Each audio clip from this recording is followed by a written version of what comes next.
stream has started. It's here. I'm alive.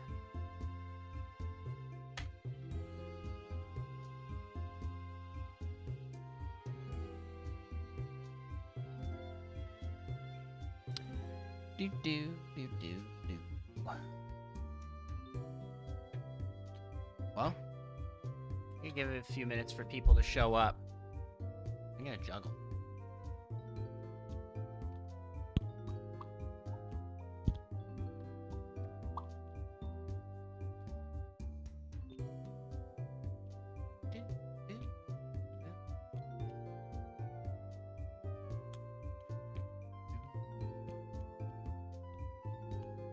Oh, that's a green ball now.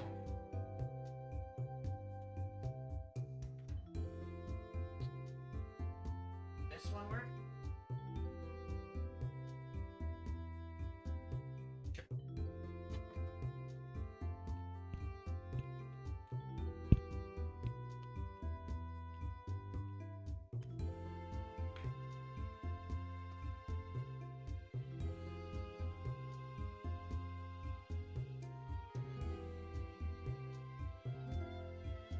Mm-mm-mm.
Part of my microphone here.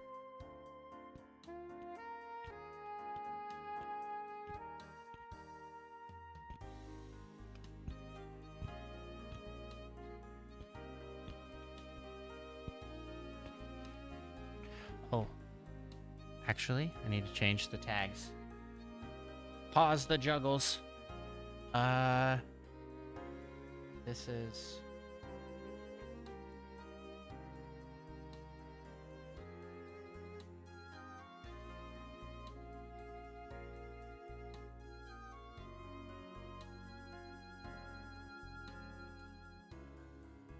Link's Awakening.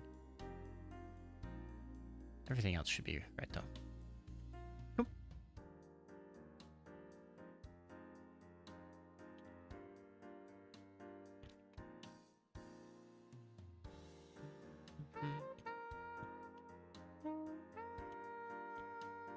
Well, as people trickle in, I hope everybody's having a good night.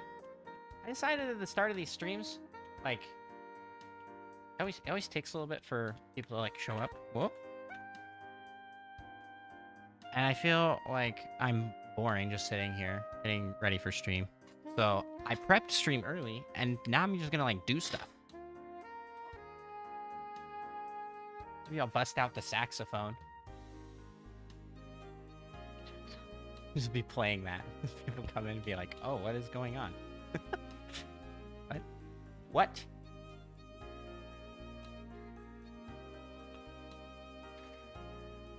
Still got it. Still got it with the juggles.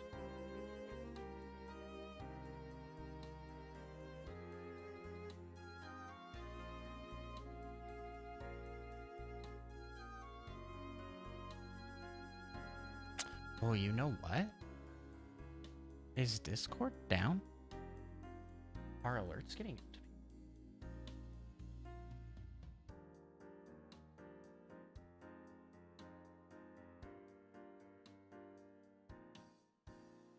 Hopefully so.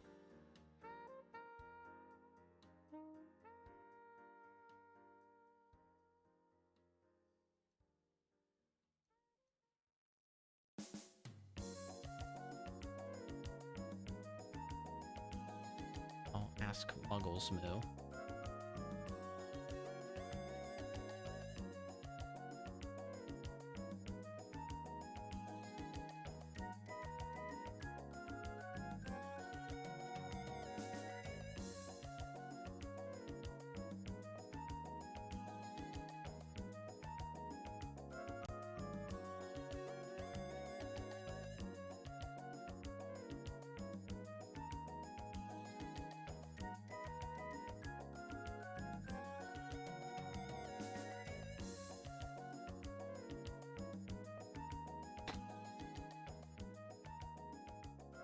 This could be a very empty stream tonight.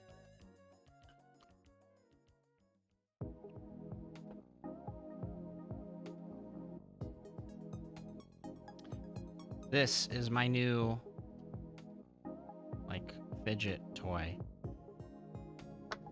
I've been messing around with this a whole bunch. And like hold it up pretty high for you. You'll see it. Let's switch here to...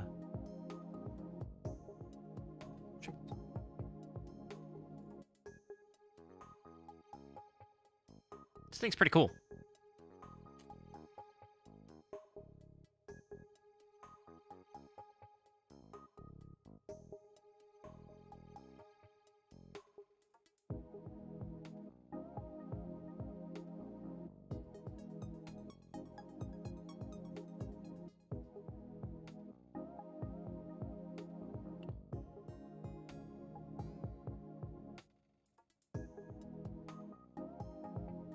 So Muggles Moo asks, how long has Discord been down? I'm not sure.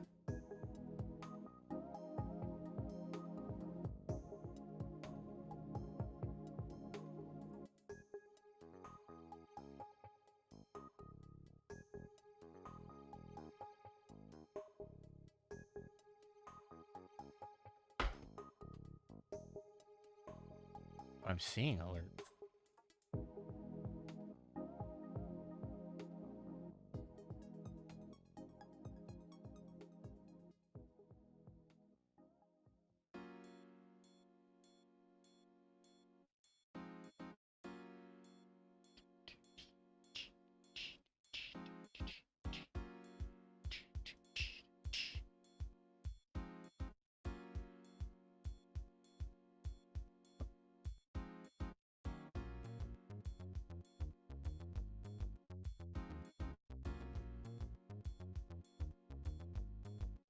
Thursdays aren't my usual stream day, but I wanted to finish this up so that I could put an edit together for it. It would definitely be more fun with people watching, but it doesn't look like anybody is here.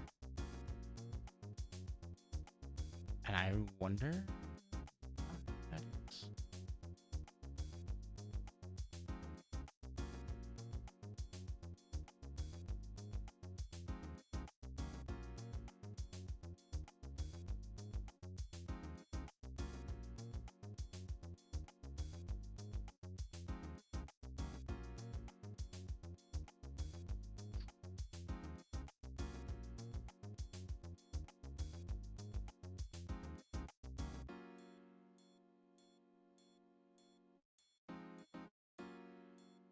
Man, I hold this up so high. Whew.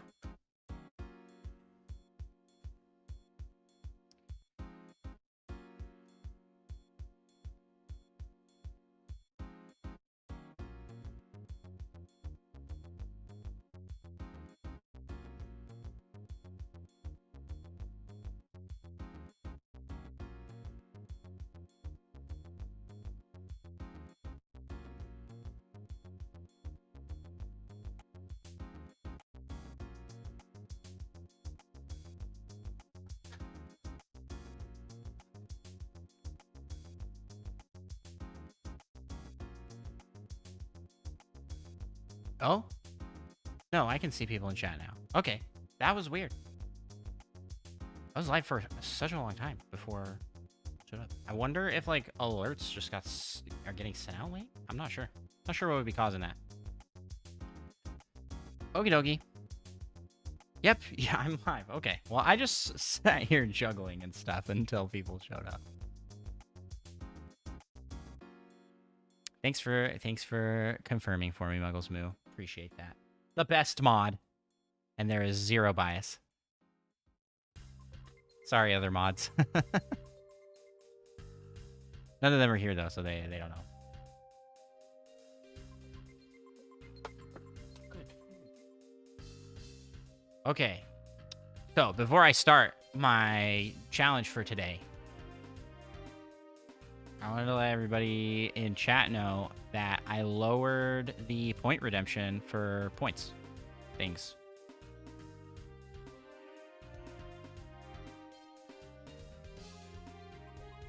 Hey, wait, where's that new, where's the new one that I just added? Updated.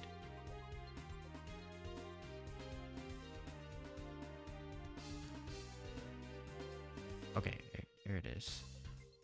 Edit. Save. Should show up now. Yeah, okay, this is one I was excited for. It's the surprise switch. Can I redeem things myself? I don't want to do that because I put a cooldown on it. But the surprise switch, which will make something random happen on stream. Even I am not 100% sure what I will do. But that's a new point redemption thing. I have ideas. There's stuff. There's stuff prepped. But what will happen? Who knows? Only the moment will tell. All right, so tonight I'm finishing up the Zelda Touchgrass Challenge. I got 3 Zelda games to play tonight. Starting with Link's Awakening. I've only ever played like 10-ish minutes of this game. So should be a fun time. Let's unpause this guy here.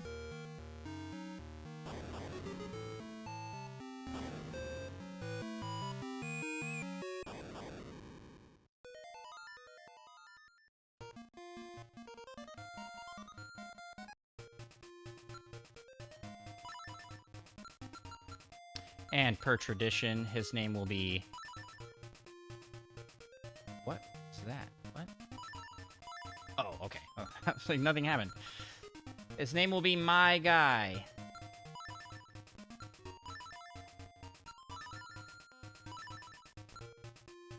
Oh, it looks like there's going to be just enough text for it.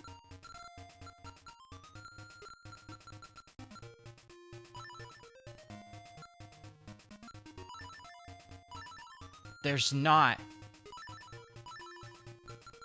Travesty. Whose name was this big? What?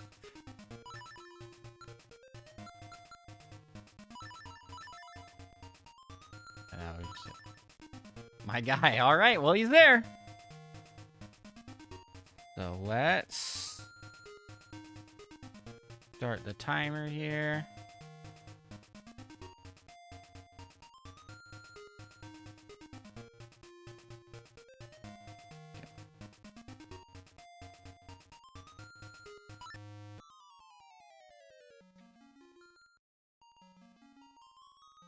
Oh, whoa. Why did my timer stop? Oh, it's because...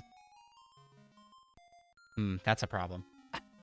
It's like mapped to the same key.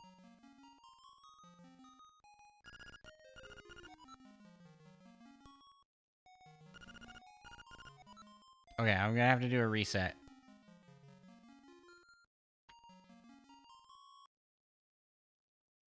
Hold on here.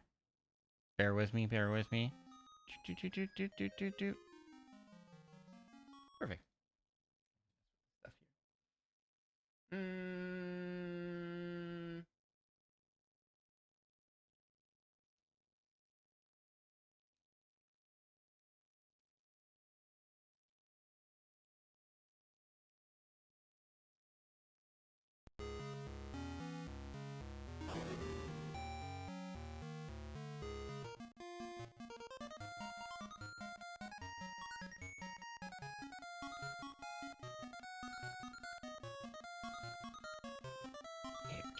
Weird that it shouldn't have happened then.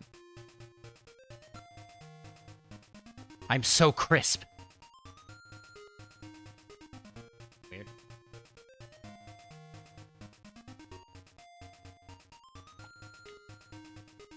My timer was being weird.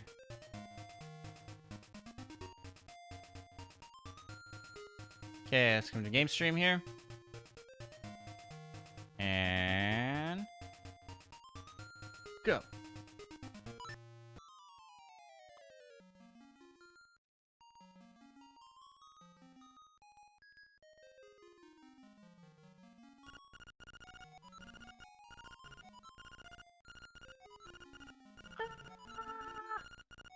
We're not here to explore this island. We are here to touch some grass. Let's do that. Oh no! Okay, okay.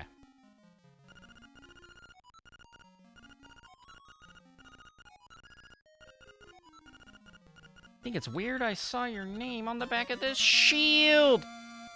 A little bit of a slowdown there.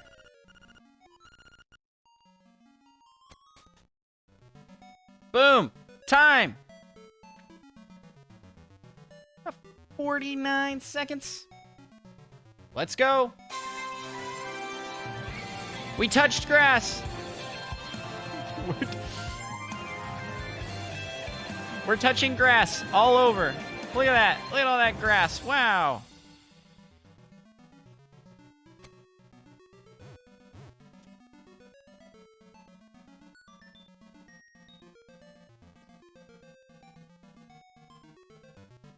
I gotta say, music in this game is top tier.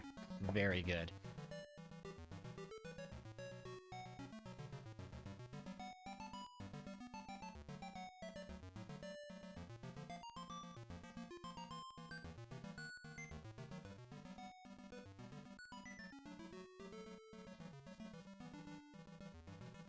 Nice. All right. Well, switch games, I guess.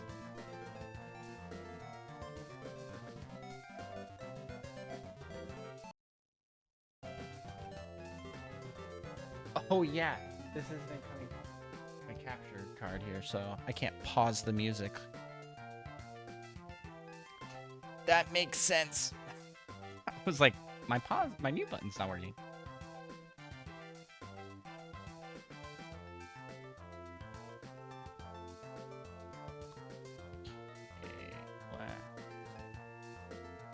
Load in our next game here, which is Oracle of Ages.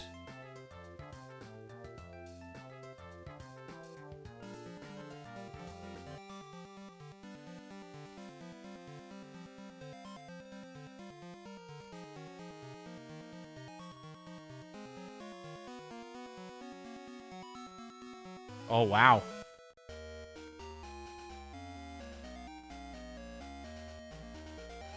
I've never played this game.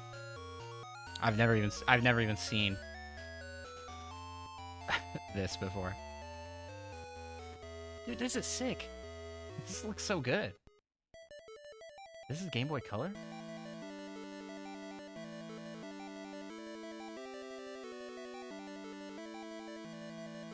The Triforce, so that's spoilers. Alrighty, well, here we go with Oracle of Ages. Let's get our character made.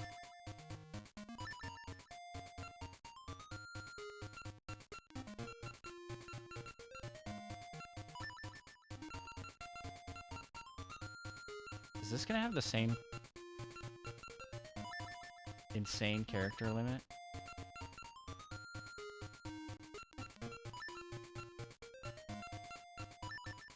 No, it's got one more. No, it doesn't. Ridiculous. So if your name is more than 5 letters, sorry. It's not gonna work.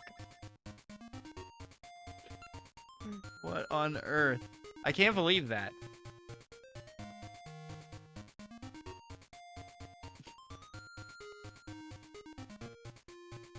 I guess everybody will just name their characters Link, right? Oh.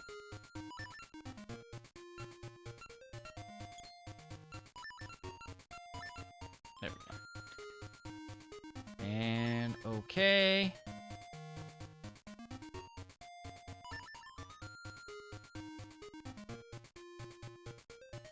Oh, message. Ooh, that's very nice. Yeah, we'll switch that.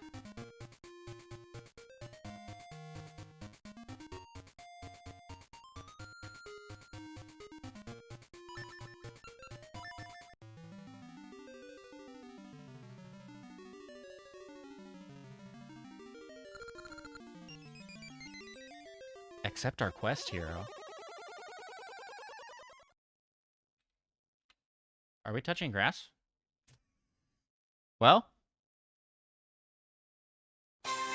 We did it! We're touching grass!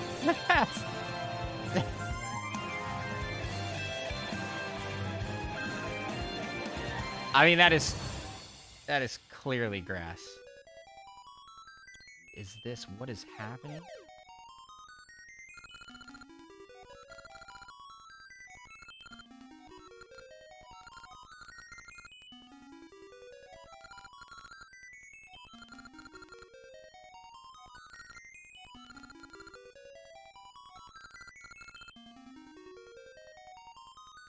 A raid from Purple Riolu! Yo! Wait, I need, like... Thank you so much for the raid!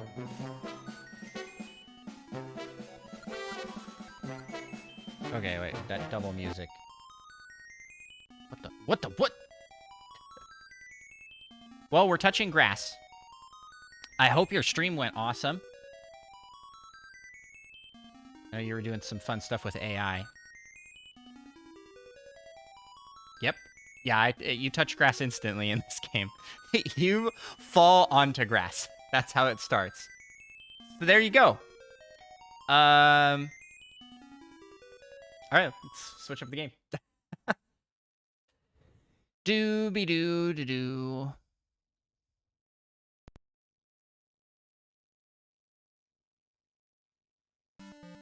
Capcom makes good Zelda games. Why don't they bring them on again? It made you very happy and very sad.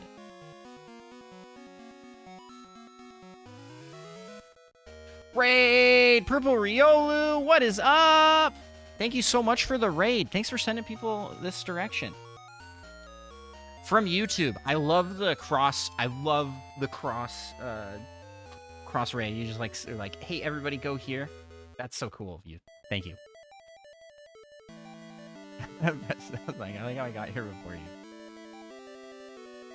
This looks exactly the same as the other one, except it was greener. What's the difference between these games?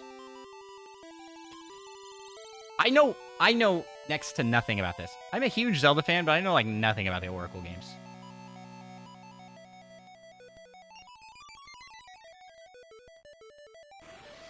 Oh. I should have watched the intro cutscene last time. So the Triforce, like, sends him to another dimension or something?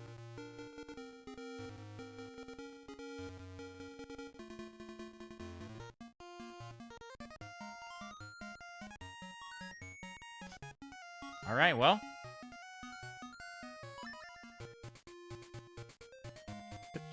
So far looks identical.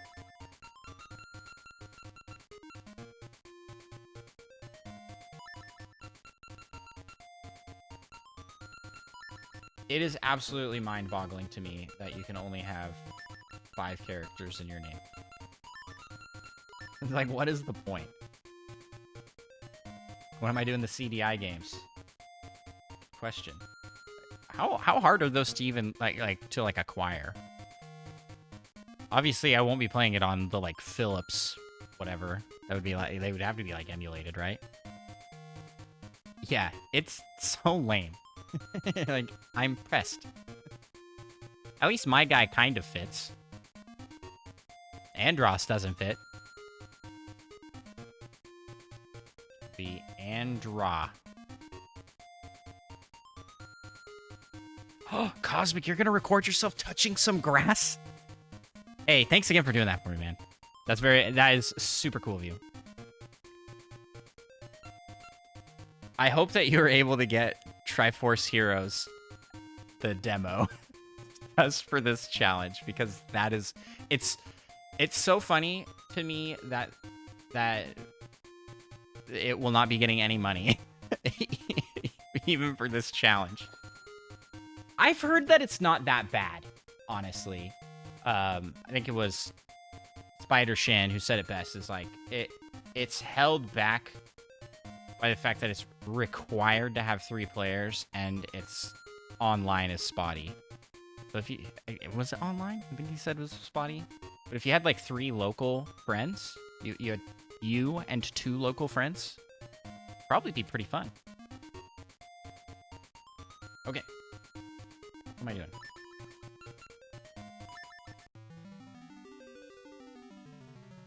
Oh, timer start.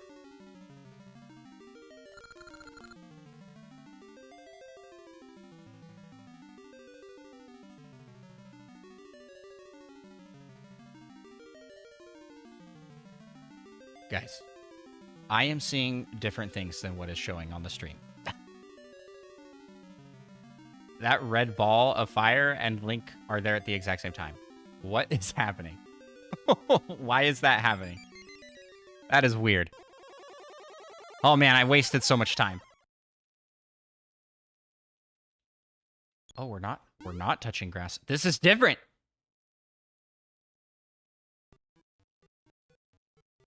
Now we're touching grass.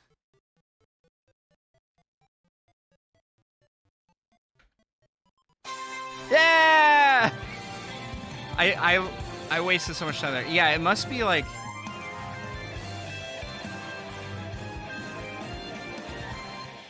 must be something weird going on. Guys, I'm okay. I'm not gonna say I'm emulating, but this is, if I was, this is my first time ever doing it. I have never emulated a game in my life. I am 29 years old, and I have never emulated a game in my life. I'm an honest man, all right? I never... Oh, look at this. That's cool. But there was no other way to obtain these games, let alone stream them. Also, I'm just now noticing that my screen's cut off.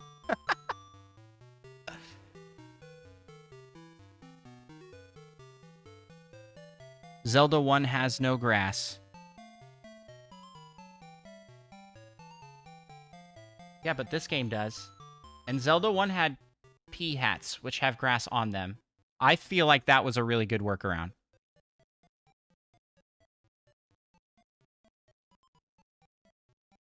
Well, that's it. I'm done. Yeah! We're incredible! We've touched grass in every Zelda game, with the exception of 2. No, Link's crossbow training, I couldn't find it still. I didn't even have a chance to look for it. Is there even grass that you can touch in Link's crossbow training? I know at certain points you get to play third person. You've never emulated a game before. Presto, I've turned to the dark side.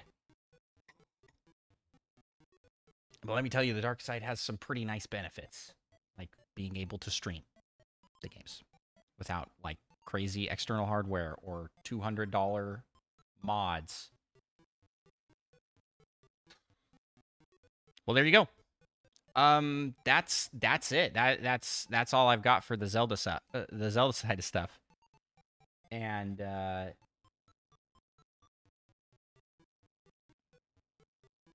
I don't know if I even have a means. You were gonna send it to me. I don't know if I even have a means to emulate that right now.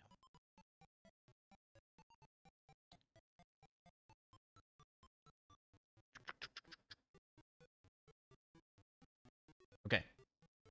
Let's go. Too close up.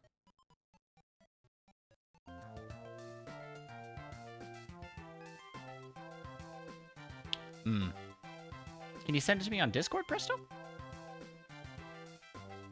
It's too big for Discord. Sad. Sag. Much Sag. It's okay.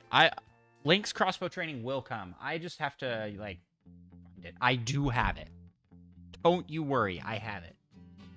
But I don't even have the Wii U hooked up for this today.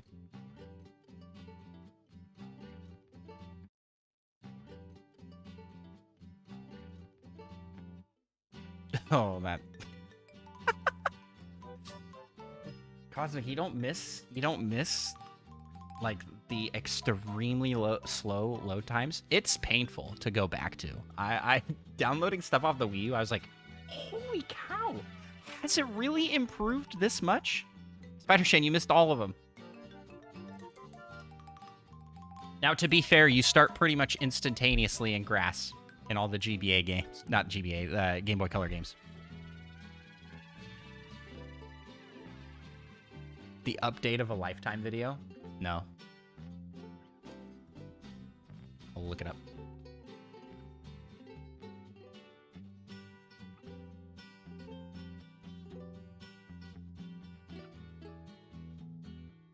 Is it Mega 64?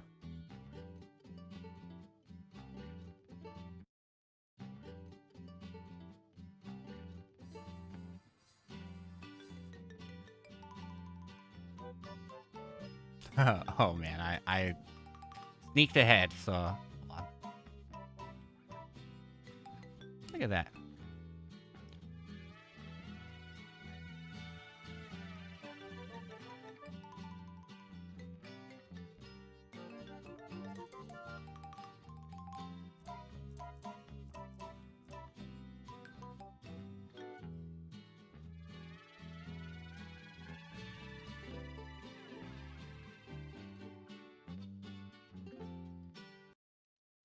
Okay, look what I got you. Your first console. Oh, cute. He's gonna get to play Mario. Let me hook that up real quick. 1 second. Okay, I think it's all hooked up. Have fun, sweetie.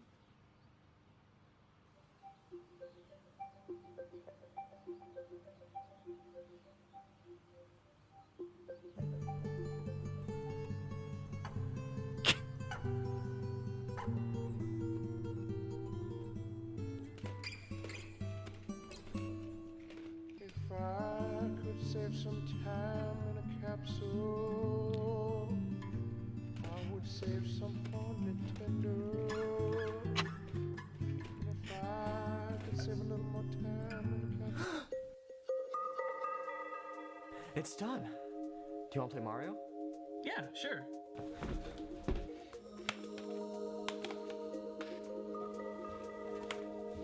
Oh Alright, no. Let's go.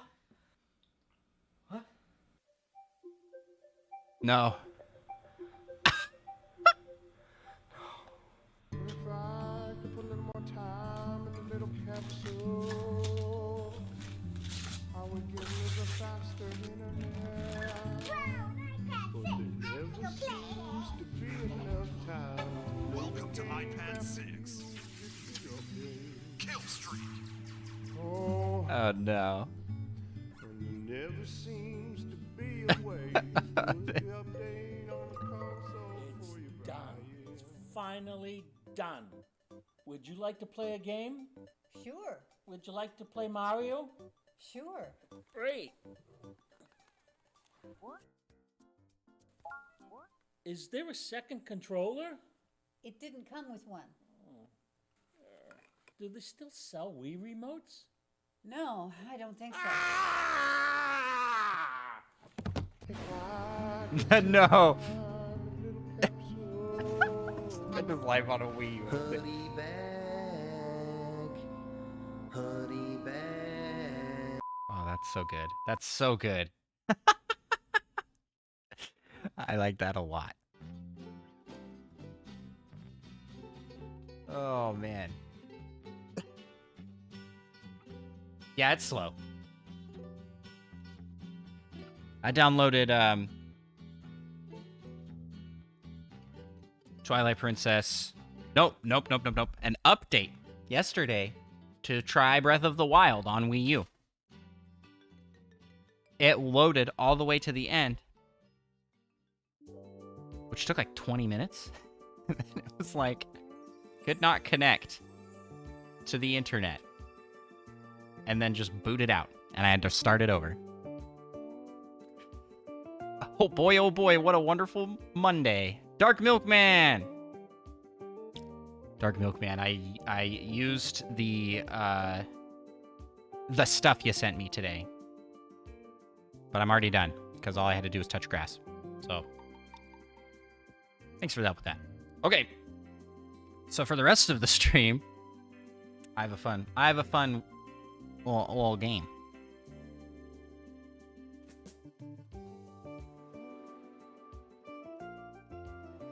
It's Friday? No, it's Thursday.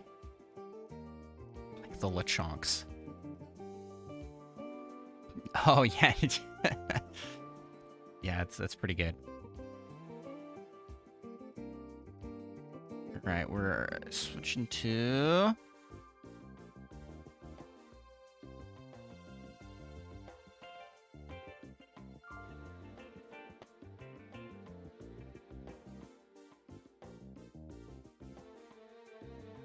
novel AI here.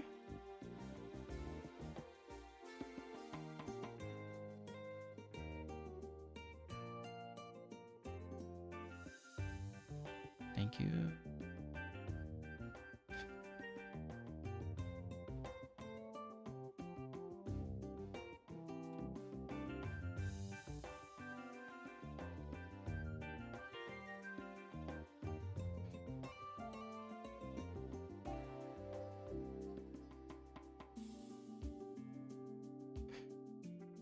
Why is there no search bar? You are telling me. You are telling me there's a Zelda category, if that helps you find what you're looking for. And that's when I discovered that the Oracle games are not available on Wii. Like, why? I guess they just didn't have Game Boy games on there? But they had Game Boy Advance. They had Minish Cap. It's bizarre.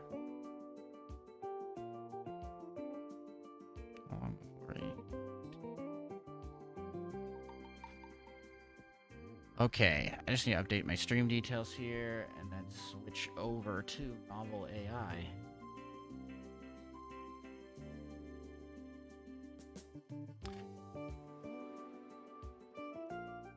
Write a story about Celeste and KK falling in love? What were you guys doing over in Purple Real's stream?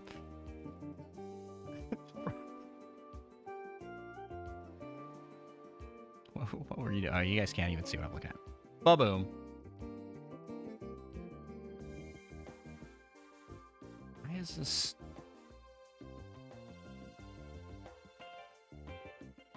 Hey. Yeah, what? What did I do?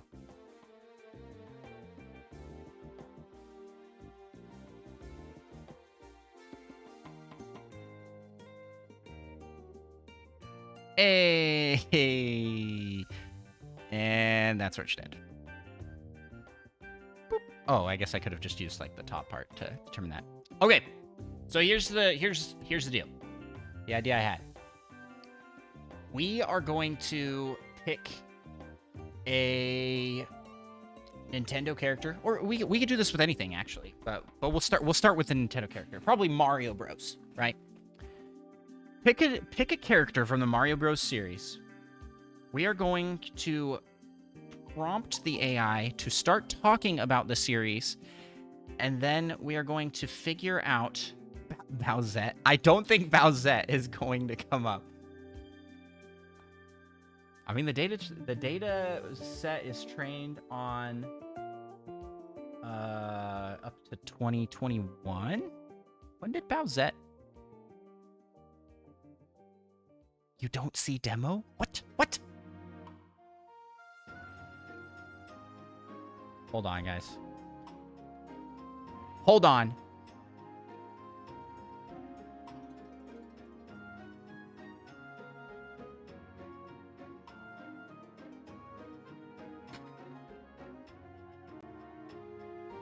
So on the My Nintendo store, it says Legend of Zelda Triforce Heroes. And then there's like the option to click a download link. Or like download demo.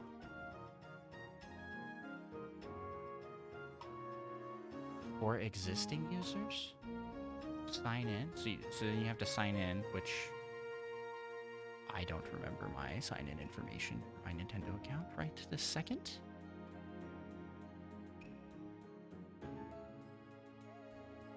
But it's not showing up on the eShop?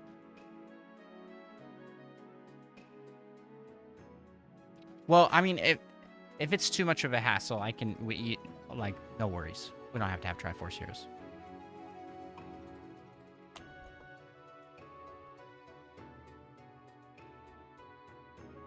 Bowsette is third.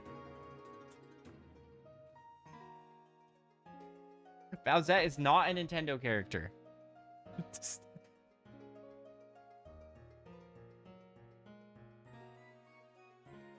Bowsette is not a Nintendo character. Nope.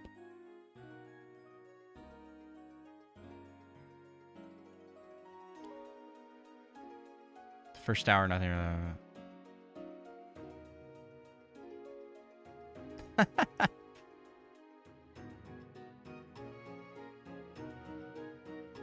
It was limited to a 3-day thing? Why is it still up on the website?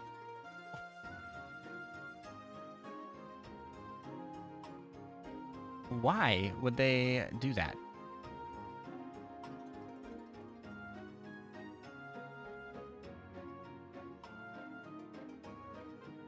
Is it that one? Flood is not a character. Flood is a character. You can't say Flood is not a character. That's like saying Midna is not a character. Flood is a robot? Robots can be characters. What do you mean? This is okay. Like, let's just be clear here for the AI overlords that listen and all. Robots are people too, okay? All right? We can't be having prejudice against robots, Presto. That is not going to turn out well in 20 years. Fine.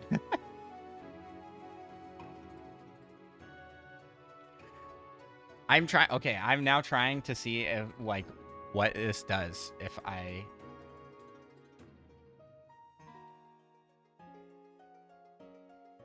If I sign in, well, I gotta remember my sign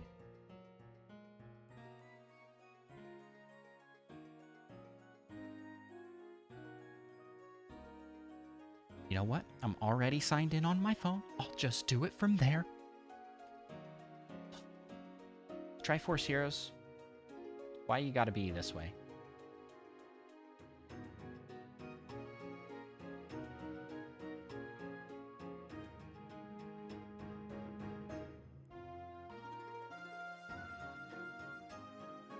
What about Sans? Sans is not a Nintendo character. What?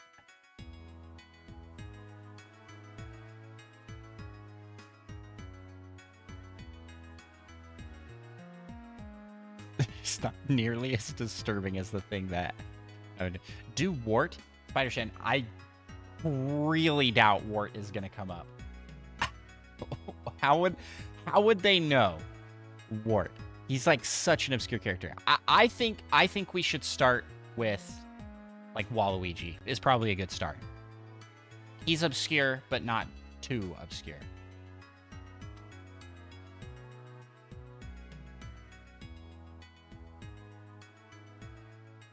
Wow, this is such just bad. That is just bad design. I cannot believe, like, epic fail by Nintendo to have the demo link still up on their website. Why not take that down? But whatever. Okay, okay, wait, super distracted here. So we're gonna prompt. Let me backtrack here. Okay. We are going to start the AI down a story about the game that we're trying to get a character to appear for. And then I think we do we do some predictions and see. People can predict. We can all gamble our Korok seeds to see how long it takes for it to show up. So let's do Mario. All right. Have a good dinner, Purple Grill.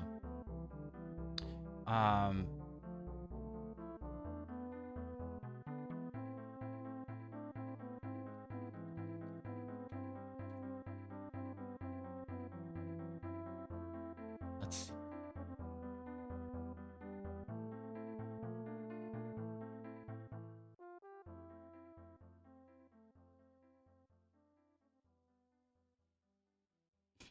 No. I looked up plot summary for Mario. I just want Super Mario synopsis.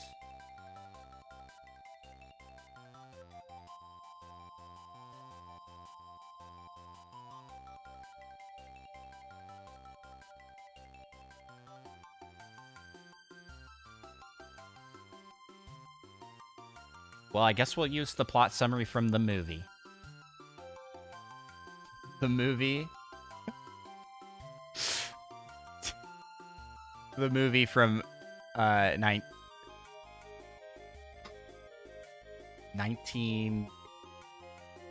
or no, this is from the game.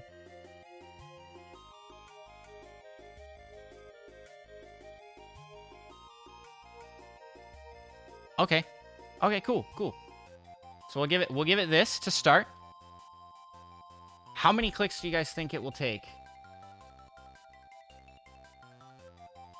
for it to give us Waluigi? How many, like, submissions? Let me run a prediction, I think is what this would be.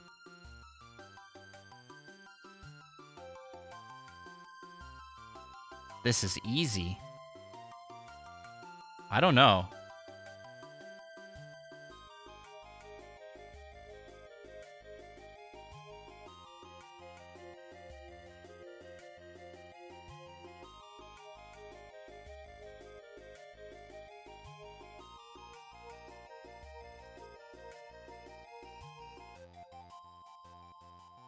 Say less.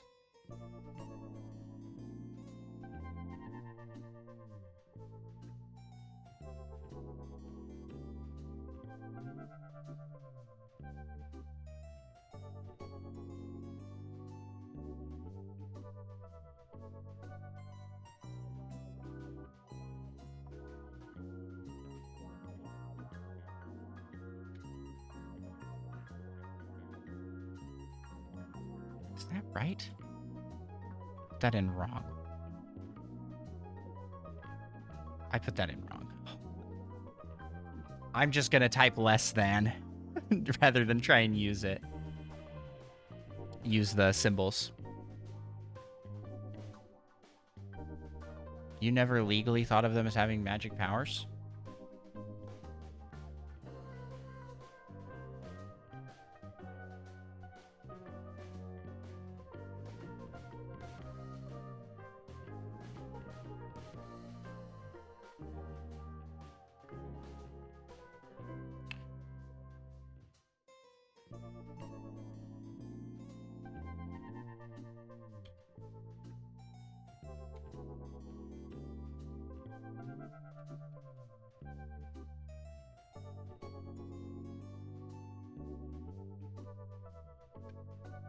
Okay, here we go.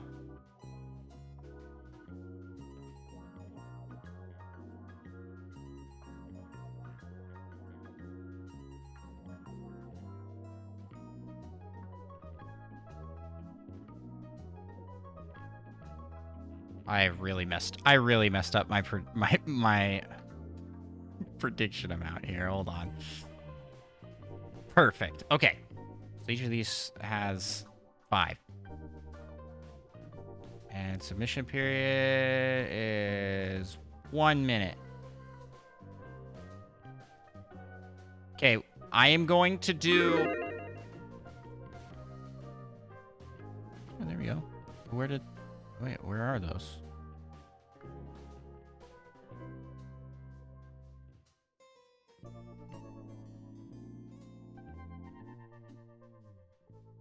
That should have showed up. Nothing happened, though.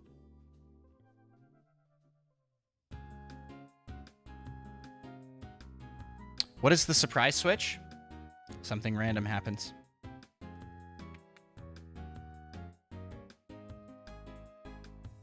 It's different every time.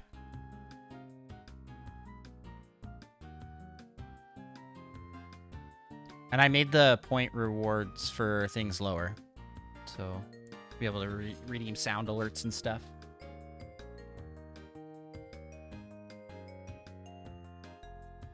I can see, is the prediction still live? Did that work? Or did that do nothing? Oh, there we go. Okay, a lot of people think it's going to be 11 to 15. You voted. Oh, okay, I can see it now. Alrighty. Here it goes. Yeah.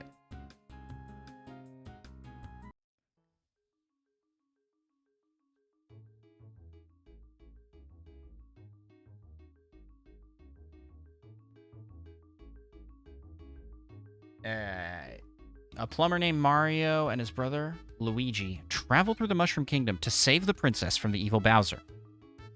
Plumber brothers Mario and Luigi from Brooklyn have just arrived in the outlandish realm called Mushroom Kingdom. It was ruled by Princess Toadstool and her faithful mushroom people, but one day evil casts a shadow over the land, and the evil King Bowser Koopa emerged with his army of Goombas, Spinies Flying Koopas, and other...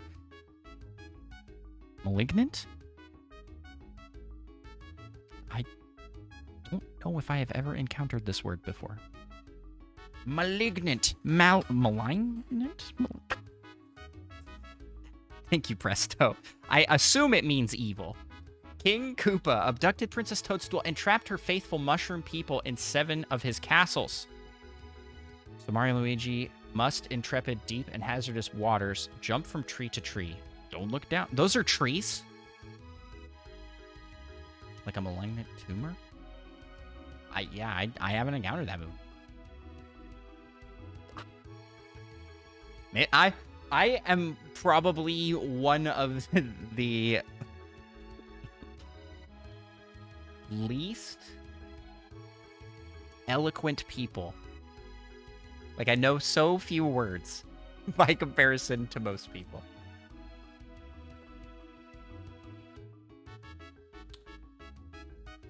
What was it? There was a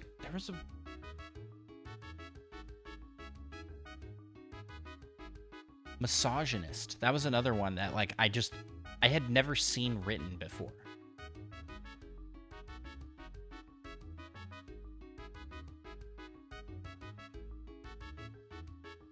Wait, so should I look up how to say it? It doesn't matter.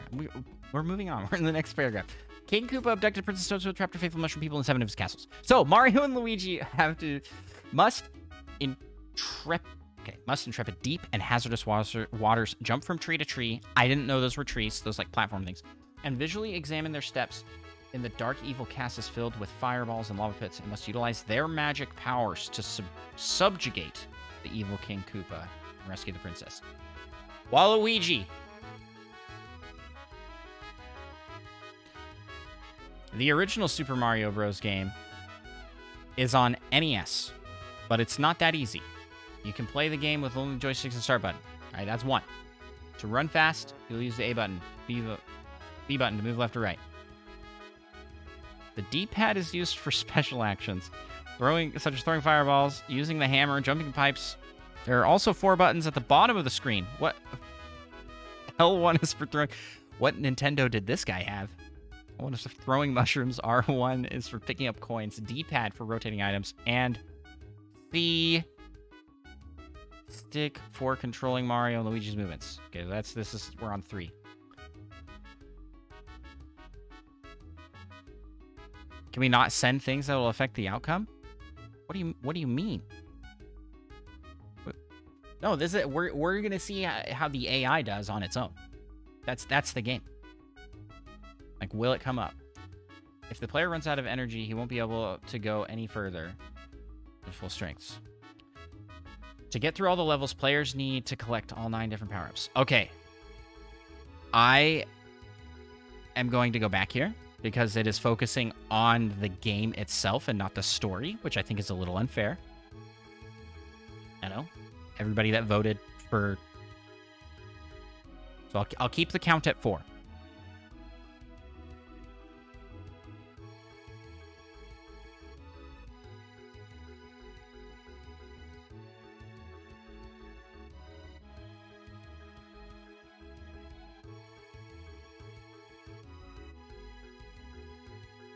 Okay. This should prompt it to be more story-like.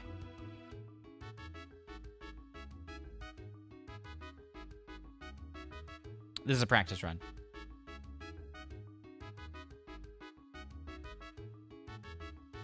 No, stop.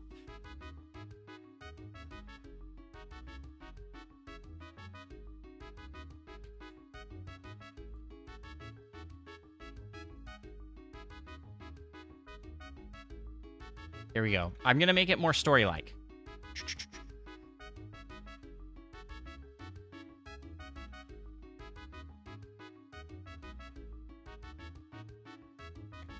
Gonna really prompt it up here because I don't want it to talk about it like it's a game. I want it to talk about it like it's a story.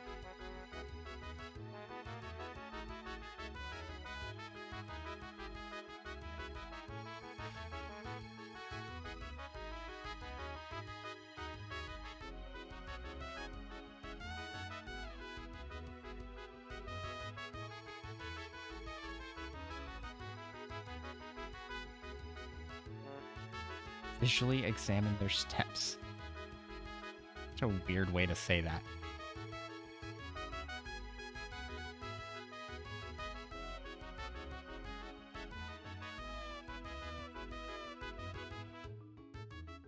Okay, here we go. Sonic's my favorite Mario character. You guys need to get out of here. They left their home, the town of New Donk City, for the first time in their lives, while exploring various worlds of the Mushroom Kingdom. All right, we're at 5 clicks here. They encountered many characters such as Diddy Kong, Cheep Cheeps, and Yoshi. Ooh, no Waluigi there. 6. On their way to rescue Princess Toadstool, they battled Koopas, fought bosses like Bowser himself, and defeated mini-bosses like the Red Shy Guy. After rescuing Princess Toadstool, they returned to New Donk City, where they found their friends had been kidnapped by the evil 7 clicks Koopas once again. In each new world, Mario and Luigi faced new challenges and dangers, but never gave up hope. The brothers soon discovered that Princess Toadstool was not really a captive at all, but a prisoner of her own kind, who called themselves the Koopalings.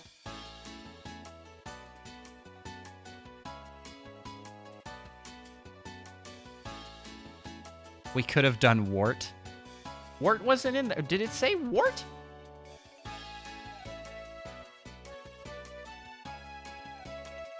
Where was Wart? There's no Wart.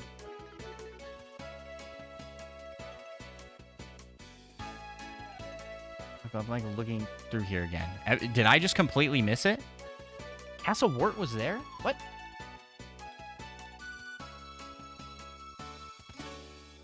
I was reading it and I wasn't paying attention. Before I deleted the last bit. What do you mean before I deleted the last bit? Oh! Oh! Okay. Okay, I think I'm on 8 clicks here. Yeah. I'm sorry, Spider-Shan. Once the truth came out, the Koopalings were defeated, and the evil King Koopa was finally captured for good. No, stop.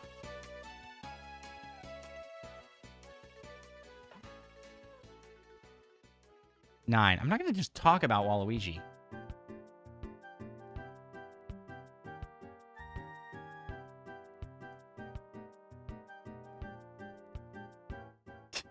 Ten.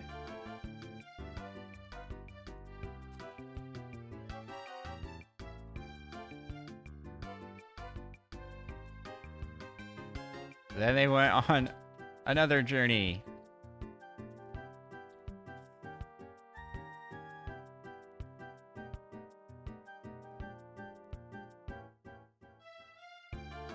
Okay.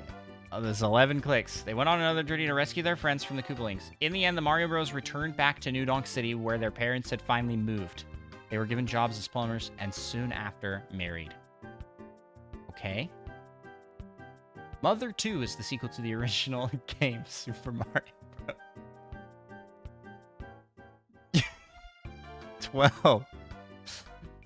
Which itself is based off the Italian video game Donkey Kong. This is so wrong. This is the most, like, baloney thing I think I've ever seen this spit out. Mother 2 is a Mario sequel.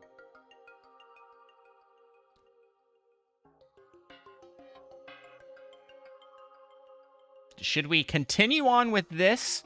So we're on 11 clicks. Donkey Kong was developed in Italy. Okay. I'm gonna do a complete retry here.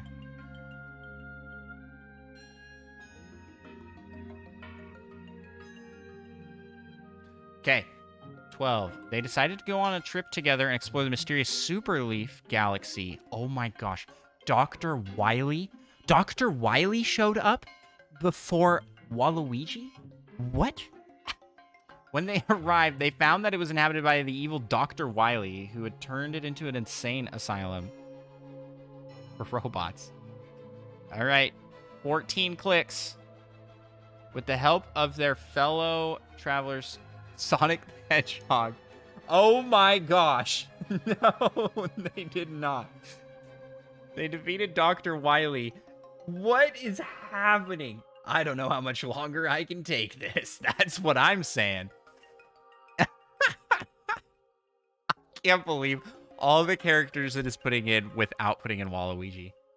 All right, I think this is 16 here. No, 16. Actually 16. Keep the story going. Why AI?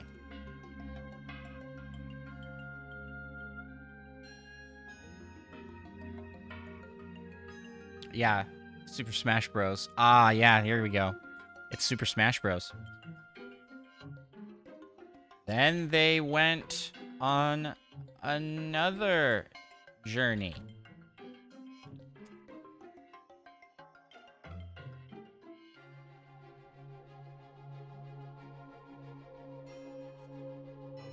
Okay, this is 16. Mario and Luigi have been battling monsters, villains for years, but now they're ready to settle down. In the Nintendo 64 game, Mario and Luigi partners in time. Mario and Luigi have both become fathers. True.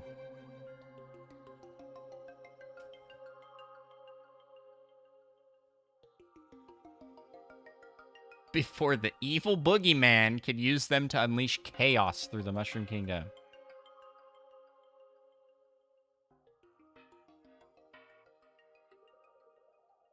What is happening? This is so great. I mean, it's giving some pretty great plots.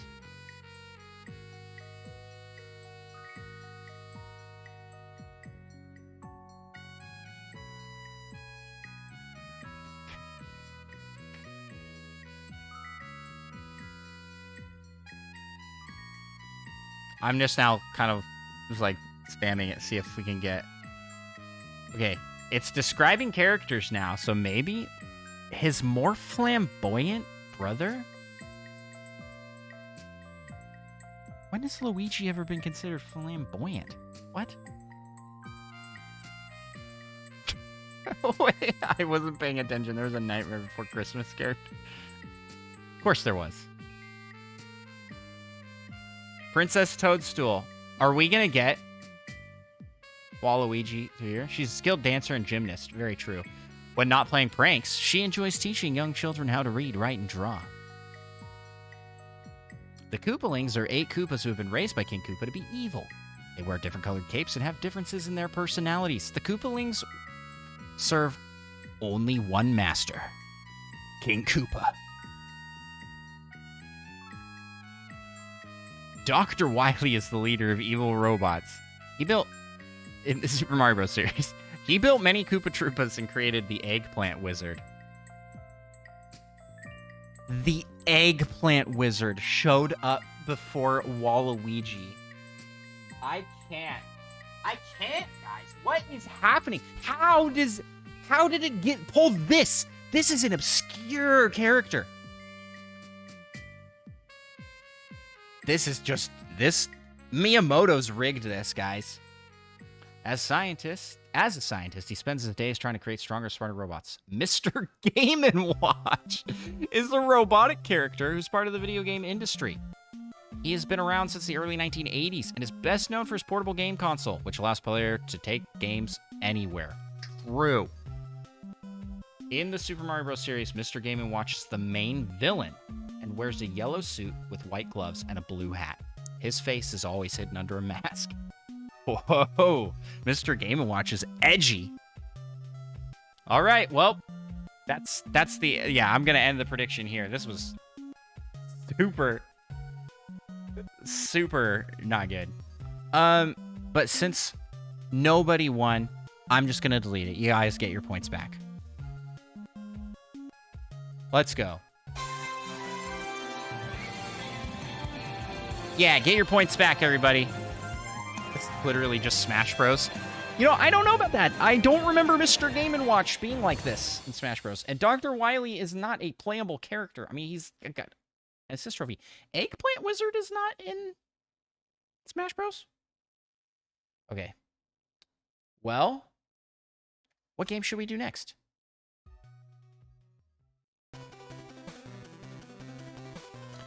Or should we do Mario again, just with different characters?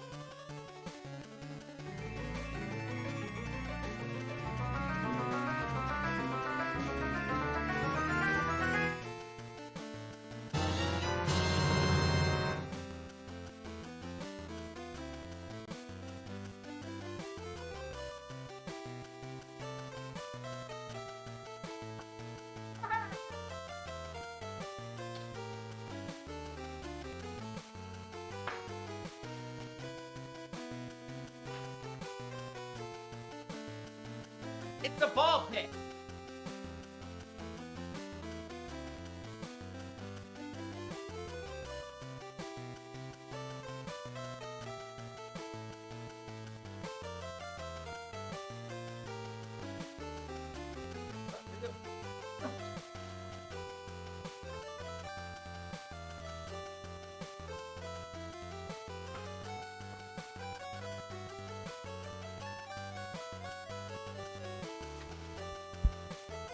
Ball pit and chill stream. Sure.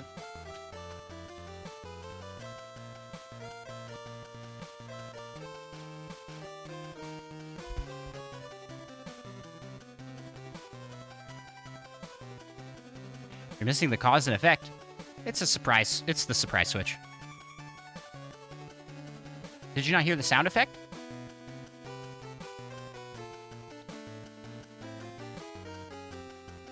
That's a new thing I'm going to be doing on stream. Not ball pits, but... AI-generated bedtime story? I mean, we could do that. It's sort of... We can do that.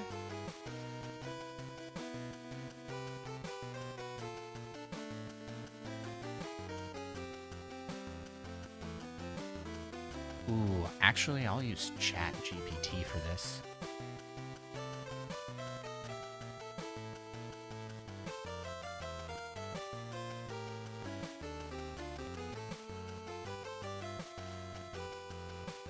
Be a good one.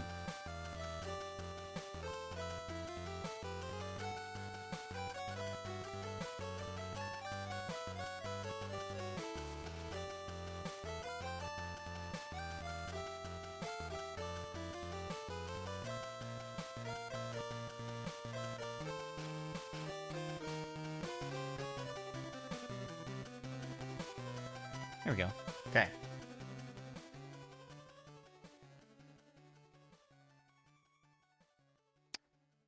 Tell me a bedtime story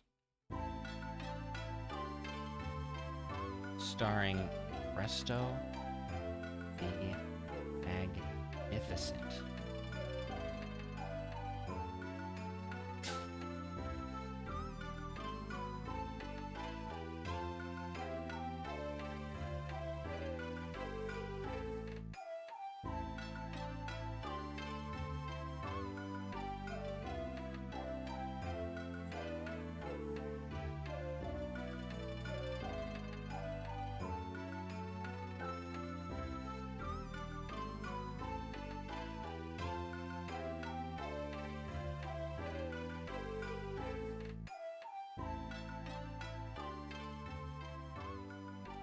Okay, tell me a bedtime story starring Presto the Magnificent.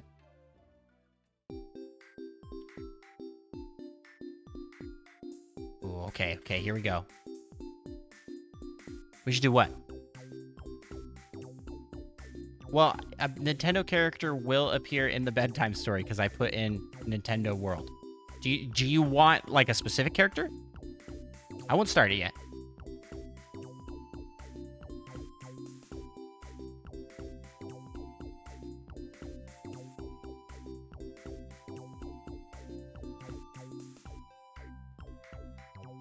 Waluigi, why not?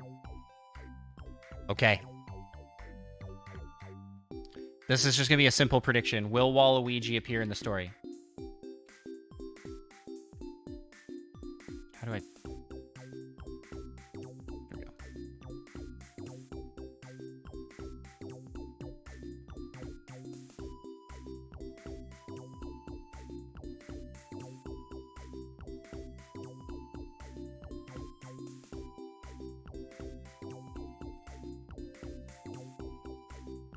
And then I'll just have it read it.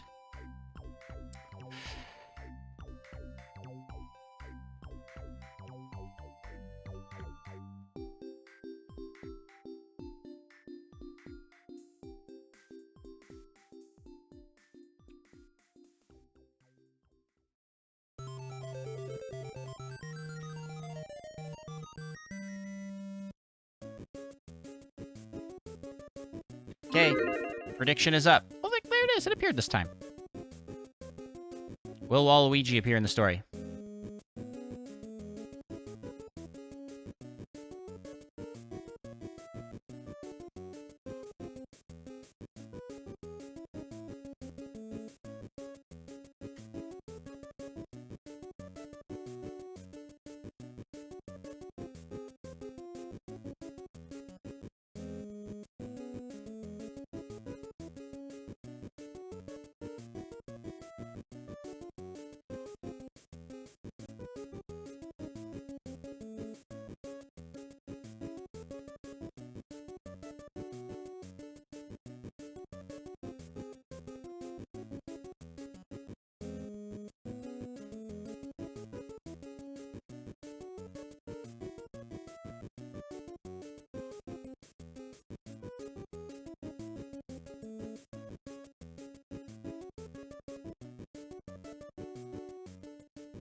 High risk, high reward. All right.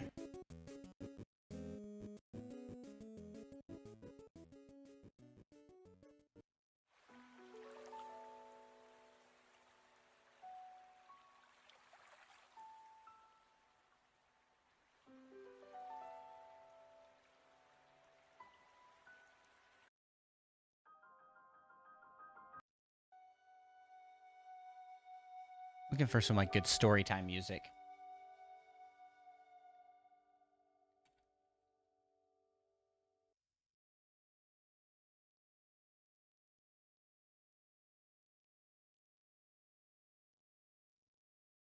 Story time from Galaxy.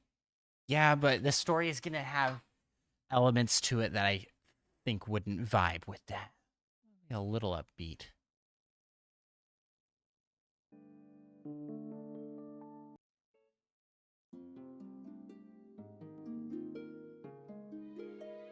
Oh, there you go. Garden of Hope.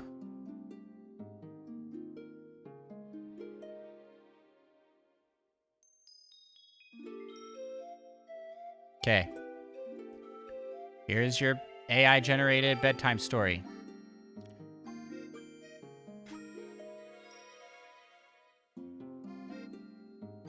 Do you want to know what I Once- put into the prompt before we start it?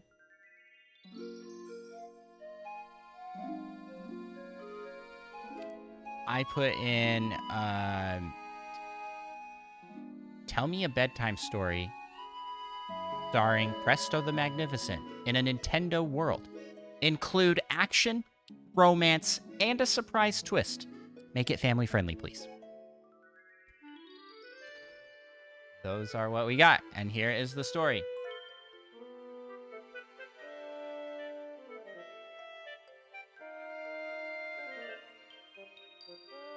Once upon a time, in a magical Nintendo world, there lived a young and talented magician named Presto.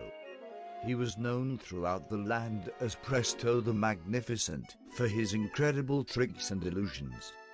One day, while performing in a castle, Presto met a beautiful princess named Peach.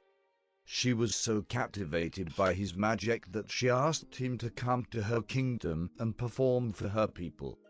Presto eagerly accepted the invitation and set off on an adventure to the Mushroom Kingdom. Along the way, he encountered many obstacles and challenges, but with the help of his trusty wand and quick thinking, he was able to overcome them all. Wow. As he arrived to the Mushroom Kingdom, he found out that the kingdom was under the attack of the infamous Bowser, a giant dragon-like creature who had kidnapped the princess.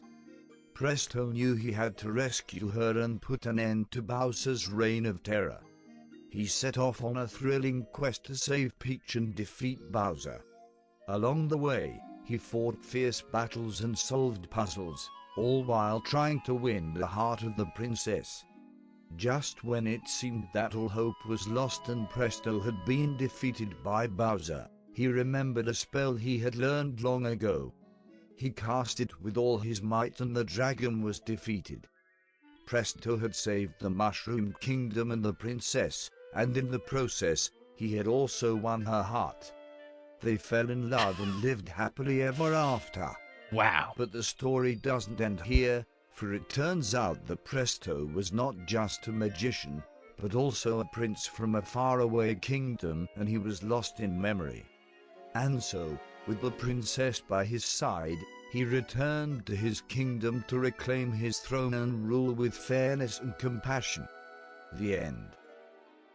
It's... Was that the twist? It was like, turns out he was actually a prince. Like, that's not a very good twist. That's pretty shoehorned in, I'd say. That was nice. I liked it. It was very cohesive. There was action, there was romance, and there was a surprise twist, and it was family friendly. Waluigi is the princess I marry. You can't just reject Peach like that. She fell in love with you, man. This is, I mean, we can't like change up the story. It's too good. Just like this line here. Presto had saved the Mushroom Kingdom and the princess, and in the process, he had also won her heart.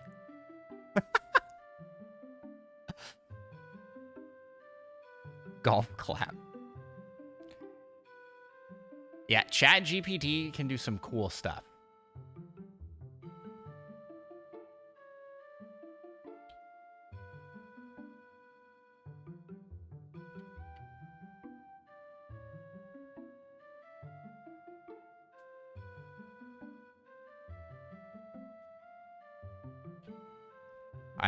Here, try this real quick.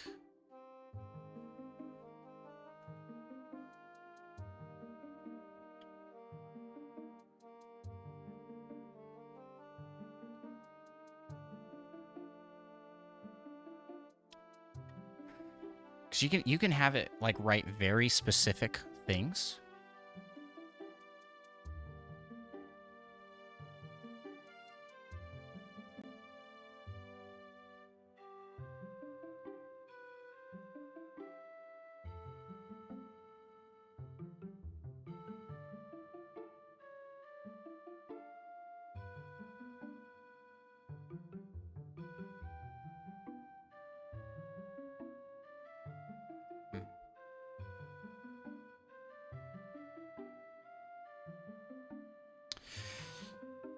let's see here.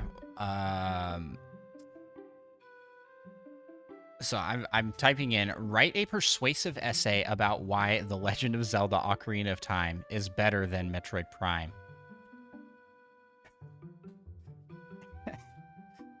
And what sort of things do we want to work into the story?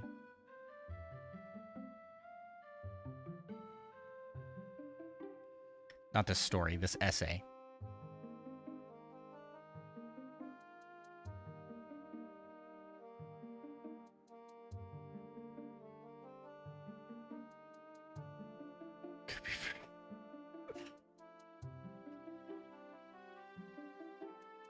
I mean, true. Maybe the real Waluigi was the friends we made along the way, Presto. Maybe that's where Waluigi really is. In the hearts of all.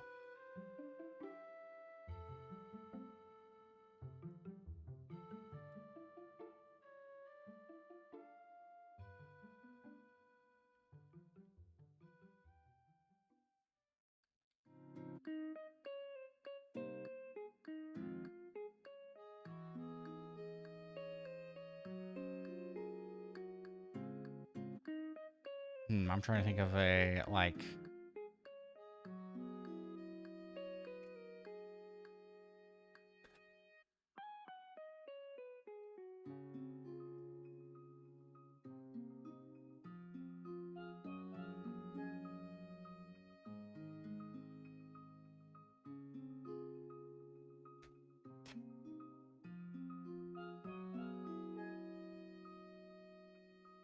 Okay. Let's see. Saying, write a persuasive essay about why The Legend of Zelda Ocarina of Time is better than Metroid Prime. Blame Phil Spencer for making games like Metroid popular.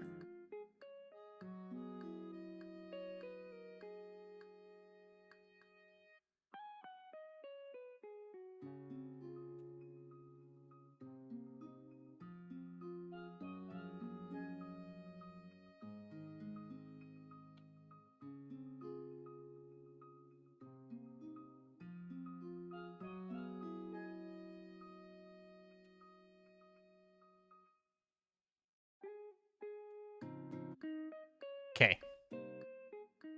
I really am curious what we're going to get out of this. Let's pick a new voice to read this. Sharon? Hi. I can read web pages or documents for you. Ugh, don't like Sharon. Hi. I can read web pages or documents for you. Gail. Hi. I can read web pages or documents for you. Will? Hi. I can read web pages or documents for you. Hi, I can read web pages or documents for you. Charles. Hi. I can read web pages or documents for you. Let's go with Ryan.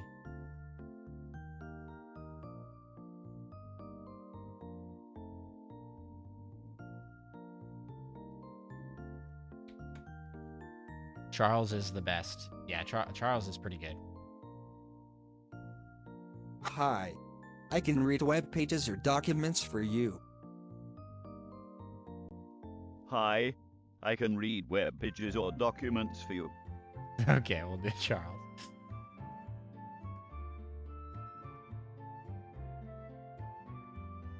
Oh man, I'm very excited. It's writing a very good essay. You guys ready? Are you guys ready for what my ammo I'll be using? Is that song from Mario Party 9? It is the download play menu for Mario Party Island Tour. Pretty good guess, Purple Real. Oh, I need to close the prediction. Sorry, y'all.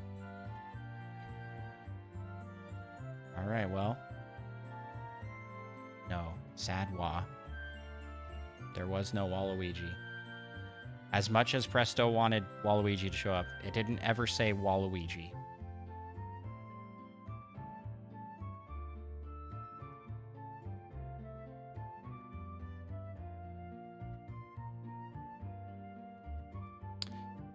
Yeah, this music's super nostalgic for me. Okay. I won't do a prediction for this one because there's not going to be characters in it. Here we go. The Legend of Zelda, Ocarina of Time and Metroid Prime are both iconic video games that have left a lasting impact on the industry. Oh, his However, voice. when it comes to which game is superior, there is no question that Ocarina of Time reigns supreme. Why does he sound so robotic? Hi.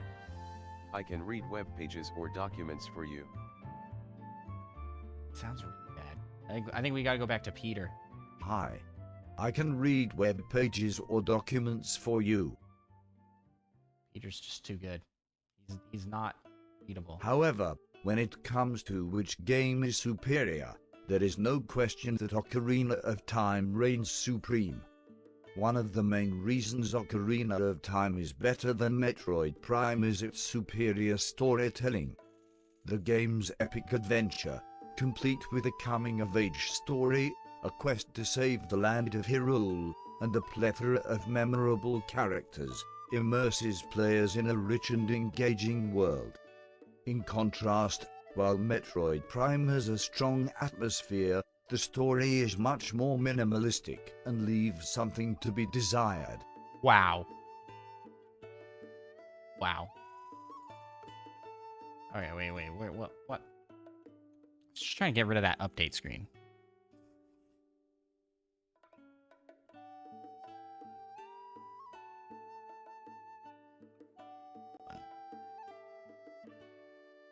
One of the main reasons Ocarina of Time is better than Metroid Prime is it, in contrast, while Metroid Prime has a strong atmosphere, the story is much more minimalistic and leaves something to be desired.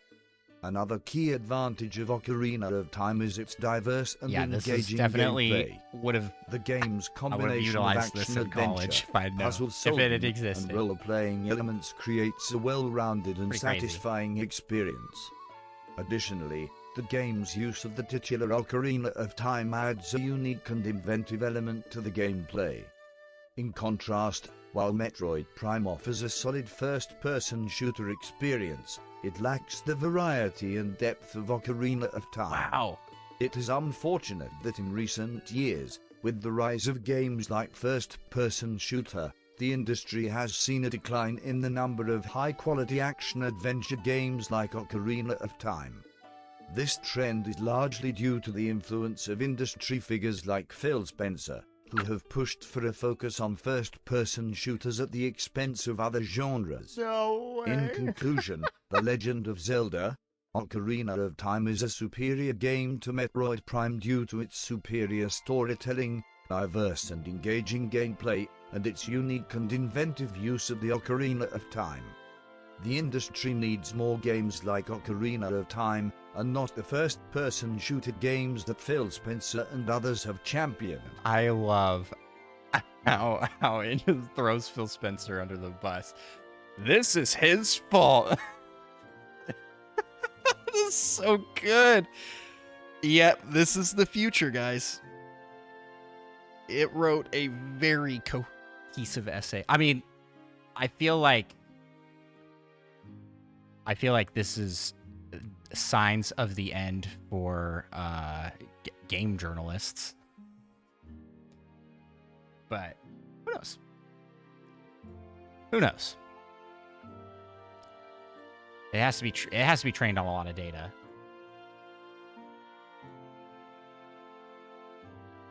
It's too good. It's too powerful, and that's why, you know, I like novel AI.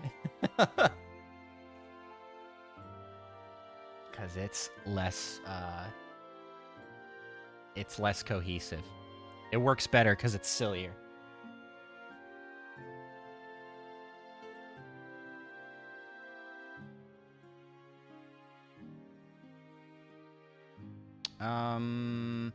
Okay, so I was gonna do.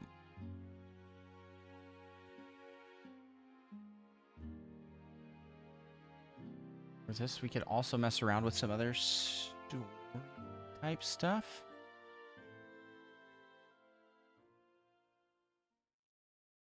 What's the name of that other AI?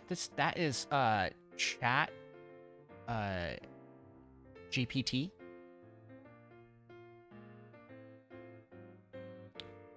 Chat and then the letters GPT.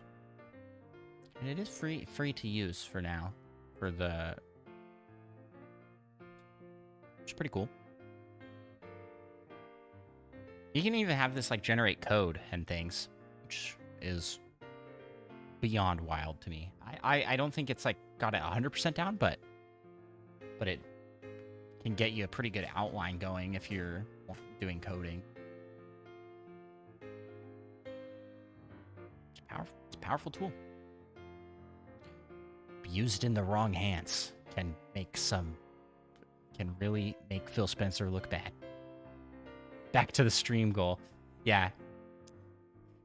Okay, so next character. Let's do another series. Should we do Zelda next? Like that's like the next biggest one. Let's see. It didn't do Waluigi. Yeah, I was thinking Tingle. This would do Tingle. Rivali, maybe? I think it does. It usually does have some pretty good Breath of the Wild influence.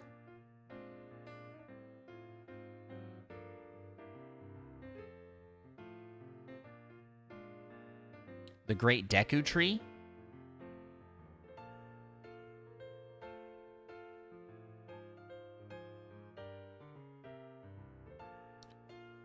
Any other suggestions in chat? Or anybody like Presto? Any of Presto's suggestions?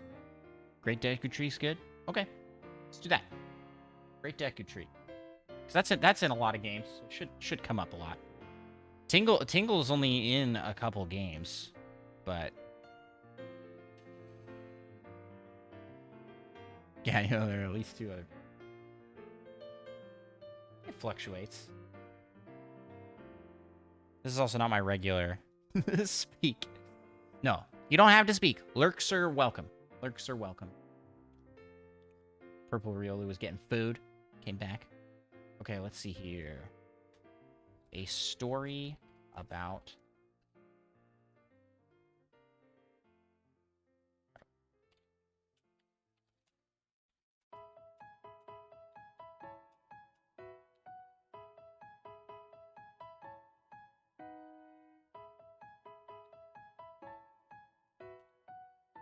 Once upon. I'm just gonna go with this. Stuck in ads. I am sorry. I have those turned down to the lowest frequency they can be. It's no fun. Yeah, let's see here. What was I doing? A prediction.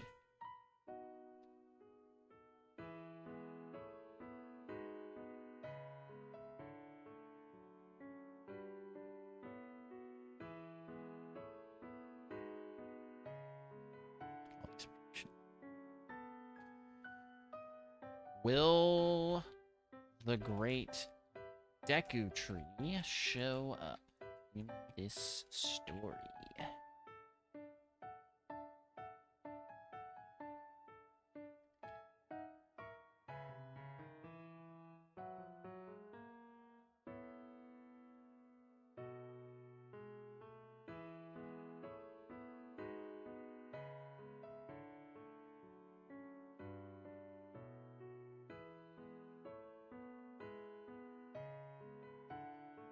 Okay, this time I'm only going to go 15 clicks.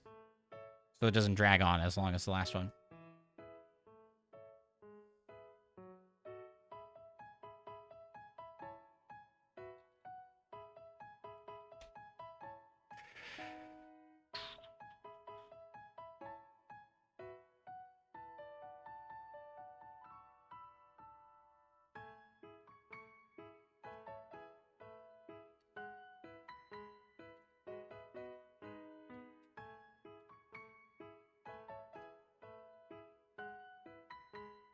How many clicks till the Deku Tree shows up? Prediction is live. Oh, the reason it didn't show up earlier is because it only does that for 2.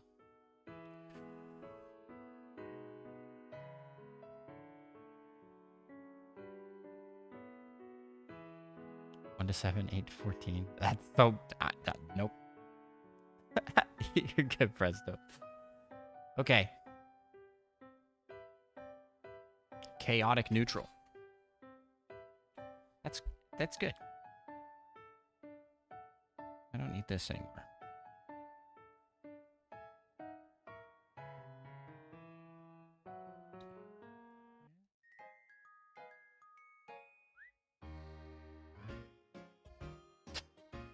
Here we go. This is the story of the Legend of Zelda. Once upon a time, in a faraway land that was once known as the Kingdom of Hyrule, there lived 2 sisters. Okay, so this is one. They had long ago lost their parents and were raised by their kind but lonely nursemaid. The elder sister, Princess Zelda, was very beautiful and full of kindness.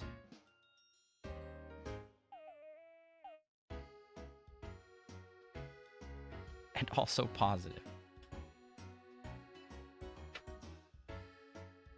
Okay. The younger, Princess Ruto, was shy and often found herself being bullied by her older sister's suitors. One day, they came to a village where a great evil dwelled and found themselves trapped within its walls. Only the power of the Triforce, a magical relic that embodied the 3 goddesses who created Hyrule, could save them.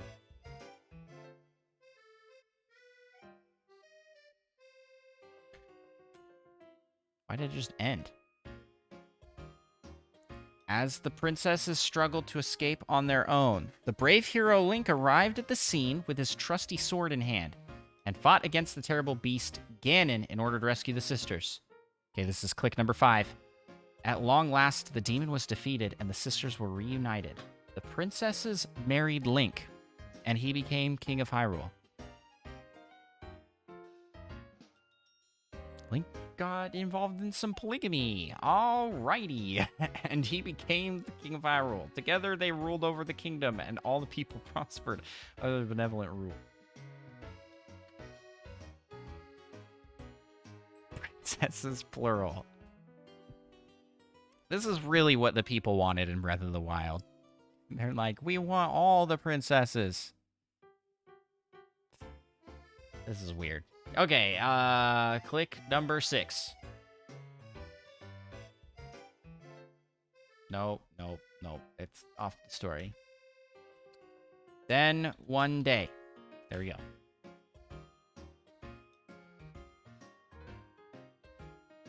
The king and queen began to grow old and soon passed away. Their children grew up, and their descendants took on the most important roles in the kingdom. However, for some reason, the Triforce was nowhere to be found. Okay, 7 clicks. The search party turned out fruitless, as no trace of the sacred relic could be found anywhere. The country slowly fell into disarray.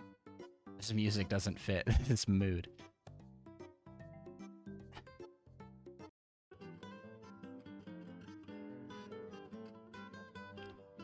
Okay.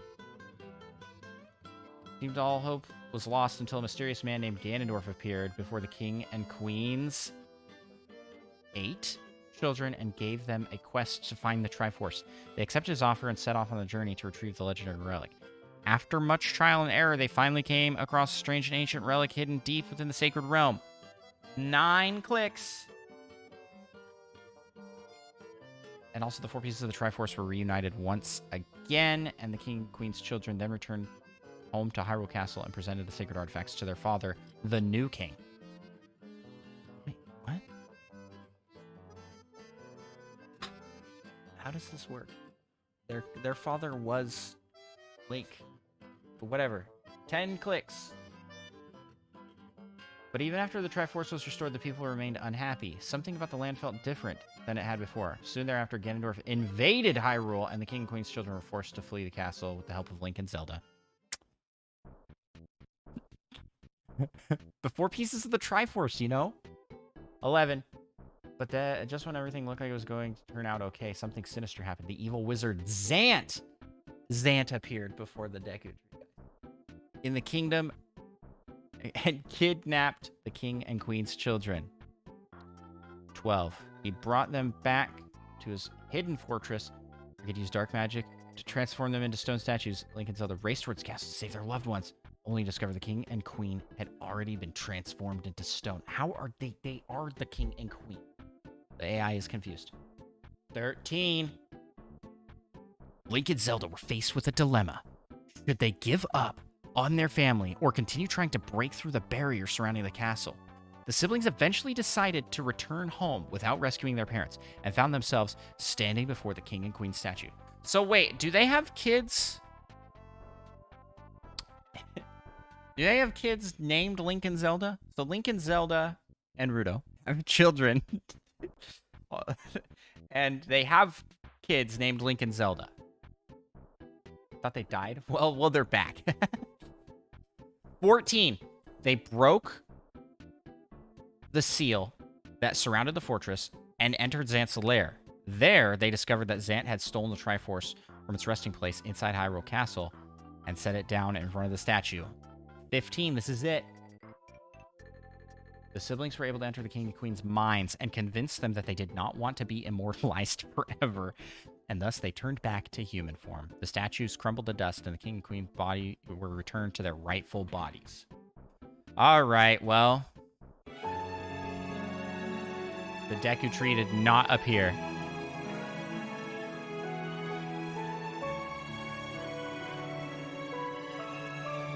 The statues were made out of the Deku Tree.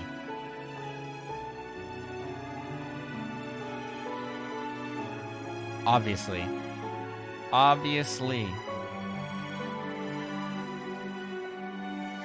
Dude, but what if he had shown up? You would whoever voted for the never if it had shown up, they would have like scored so many points.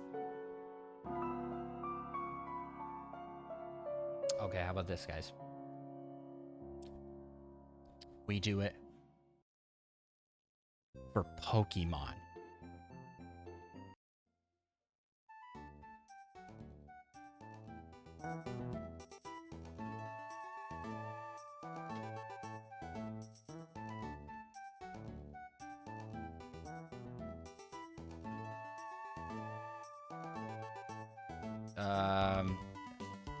Story about Pokemon.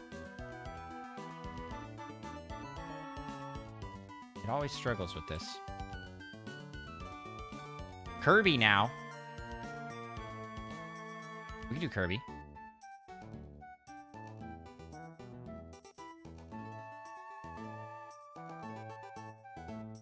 Yeah, it's because Spider-Shan always votes for doubt.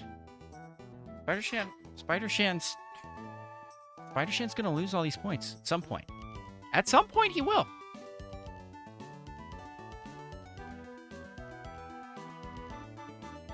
Bandana Waddle Dee. Okay.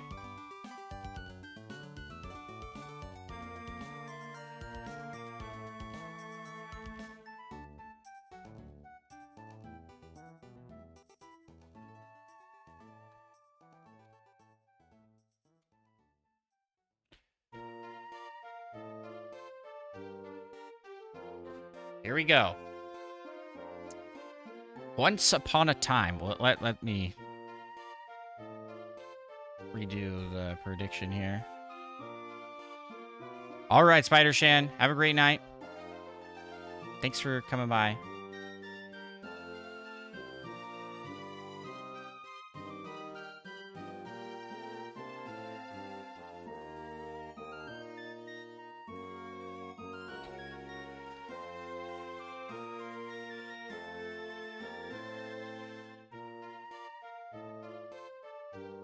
How many clicks till Bandana Waddle Dee shows?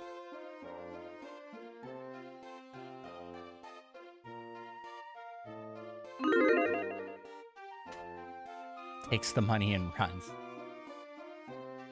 Yeah, well, now that I'm streaming on my own personal channel, I can't, like, stack up rewards and points. Like, I can't inflate the economy with my own points. This is up to you guys now. I am no longer a part of the economy. I operate independently. We both chose the same thing. Well. Okay. Oh, man, this is one of my favorite songs. I really like Gen 3 Pokemon music. And I don't necessarily like their remakes. Like, some of them are really good, but others. Use the Nintendo Pals account. I'm not signed into that because I'm on my account. Anyway. I can like sign out on my phone and sign into that, but that's way more effort than I'm gonna be able to do right now. Okay, here we go. Once upon a time, there was an amazing little green fellow with huge eyes who had the ability to turn into anything he wanted. He could become any kind of creature or object, from a spaceship to a giant robot. He could even be a cloud for all I know. It's one click. In fact, he turned himself into several things at once. Sometimes he became a giant monster that gobbled up everything it saw. But what does that have to do with me? Nothing. Anyway, one day, Kirby went to visit his old pal, Mr. DDD, at his house. 3. In Kite's Meadow. He knocked on the door and then opened it to find Mr. DDD sitting in front of a computer screen. He looked like he was playing some kind of game, so Kirby walked over to him. Yeah, this isn't King DDD, this is Mr. DDD. A family man. Hey, DDD, said the green hero. I guess Kirby's green in this story. What you doing? What do you mean, what am I doing? Don't you see me playing this game? Asked Mr. DDD, pointing at his computer screen. Kirby didn't understand what he meant, since he couldn't see the monitor, so he just shrugged and sat down next to Mr. DDD. It wasn't long before Kirby noticed something strange. The mouse cursor appeared to be moving without actually being touched by anyone. All right, this is click number 6. Suddenly, Kirby saw the screen zoom in on a picture of a kitty cat. It was pretty cute. Mr. DDD must have thought so too, because he whistled as if he were admiring it. To a cat. Then the screen returned to normal. It showed a mouse that looked exactly like a kitty cat, and then it moved again. This happened several times, until finally the screen displayed a bunch of mice, all looking very much alike. The mouse cursor zoomed out, and suddenly the whole screen filled up with thousands upon thousands of mouses, all of them running around in perfect unison. Mr. DDD looked absolutely delighted. Oh boy, he exclaimed happily. Then, after another moment of staring at the screen, he turned to Kirby and asked, did you see that? Did you see how many of those little mousies ran across my screen? Kirby stared back at him blankly. Yeah, he replied. It's called a mouse. No, said Mr. DDD. We're on click number 10.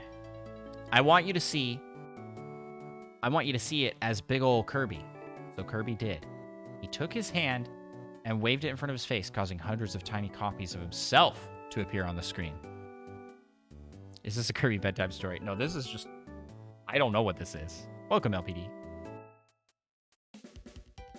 They all started running around in perfect unison, and they were so small that Kirby could barely make them out with his eyes. This made Mr. DDD happy, so he continued to make Kirby appear on the screen as more and more objects, from chairs to food, dishes to clocks to birds, to fish to houses to elephants to flowers to fruits to balloons to cars to cameras to everything else you can think of.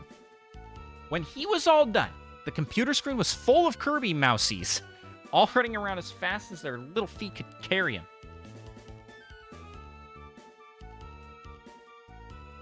See, Mr. DDD said, isn't this awesome? Isn't this great? But Kirby just stood there, clueless. What's wrong, Kirby? Asked Mr. DDD. Nothing, said the green little guy. Why are you making me run around on your computer screen?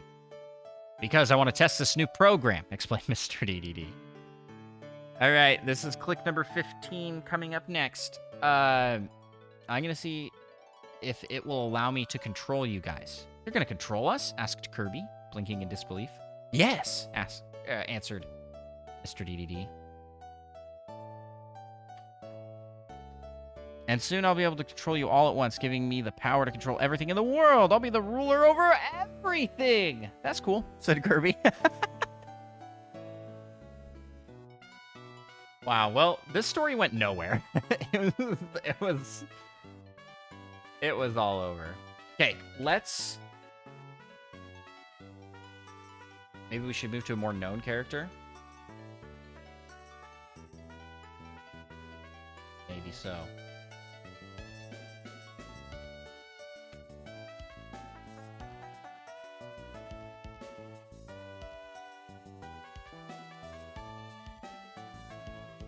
Do this, you guys. I will let you win. You did it! You won! 11 to 15. You were the only ones that voted. We're attracting. That's so good. So good. 60 points go to Presto the Magnificent and Purple Rio. You guys earned it. Great job.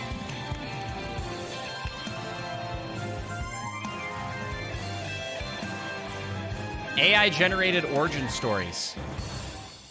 Not a bad idea. Okay. How...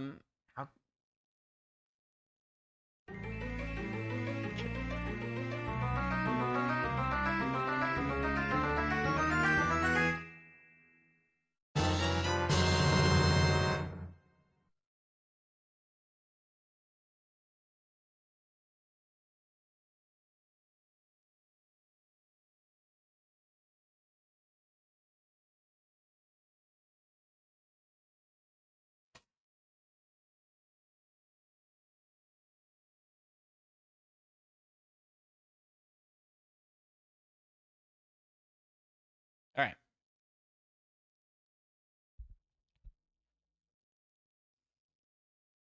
Did you try turning your screen on and off again? That might be what happened. There might be something wrong.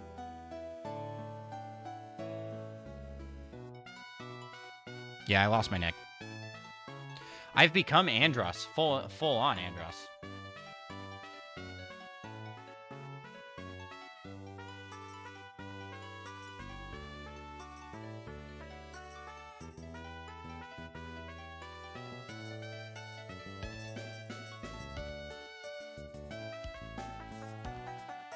You don't like that? What? Why?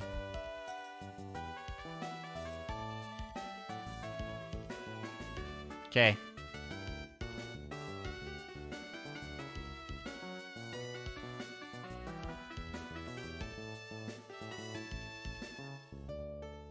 I have an idea, guys.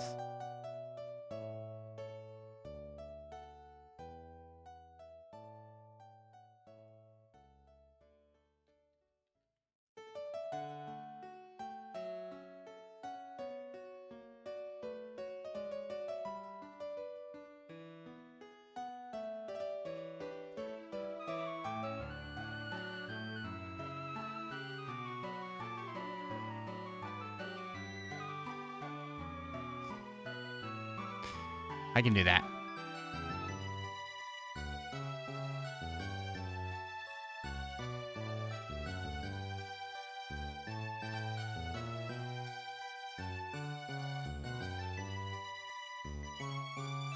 Seven pages.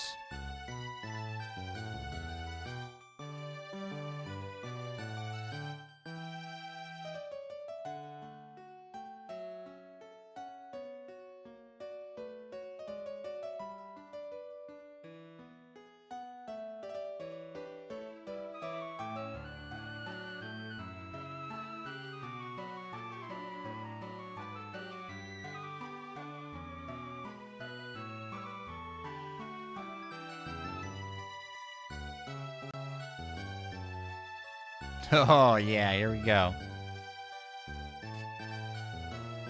I typed into ChatGPT. Write a script for a character reveal of Waluigi joining Smash Bros.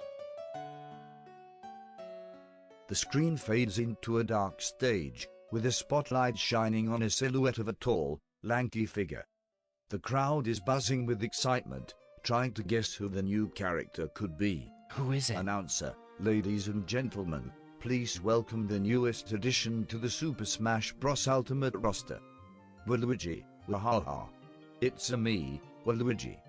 I'm finally joining the Smash Bros. Ultimate roster. Announcer, He just says, "That's I'm right, finally folks. joining." The lanky mischief maker himself has joined the fray. But don't let his goofy appearance fool you, this guy packs a punch.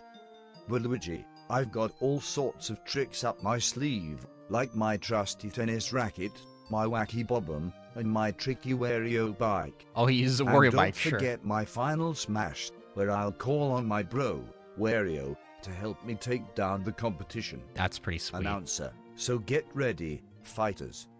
Waluigi is here to shake things up and bring some chaos to the battle. Waluigi, wahaha. Waluigi time. That's so good. That's so good.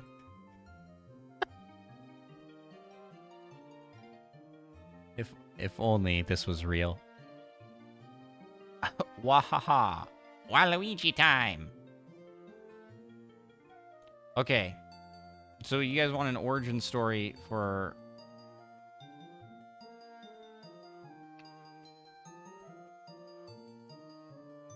Should we have it generated in Chat GPT? I think that one actually be better for that prompt. Okay.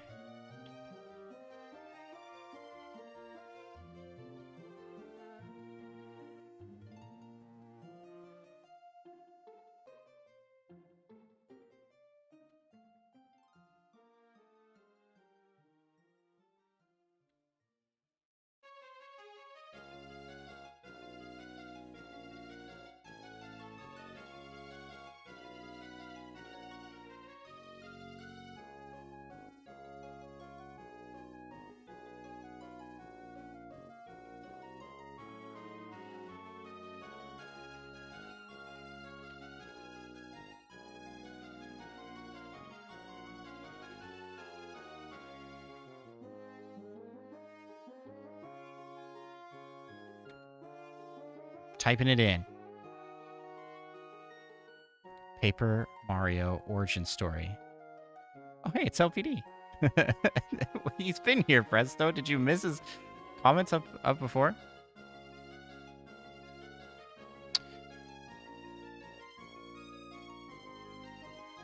An origin story for why a guy named Micah hates Ocarina of Time so much. I'll just put.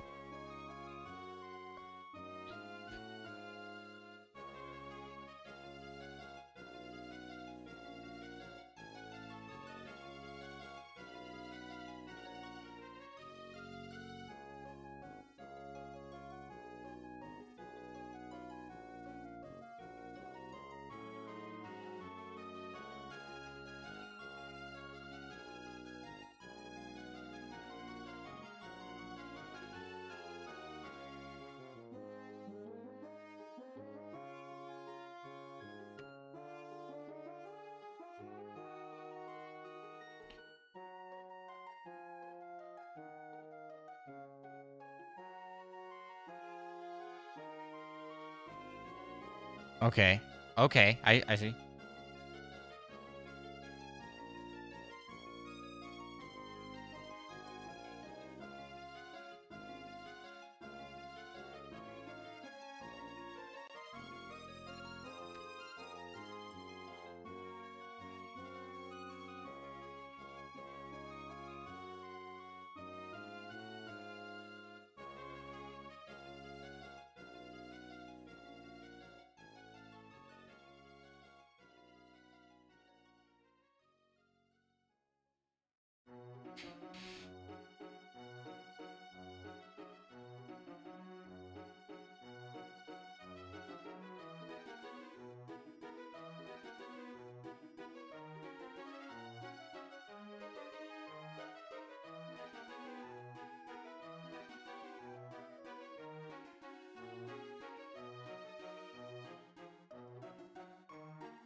Okay, this is a long prompt here.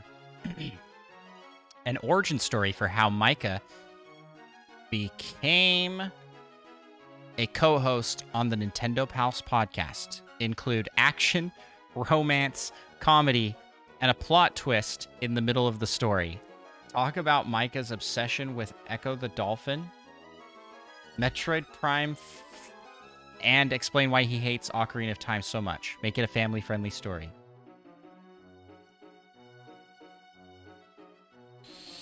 And cheese. Yeah, good call, good call.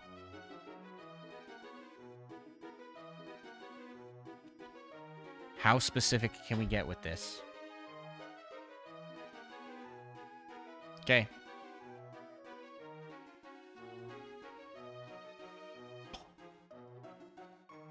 I think the surprise is done here.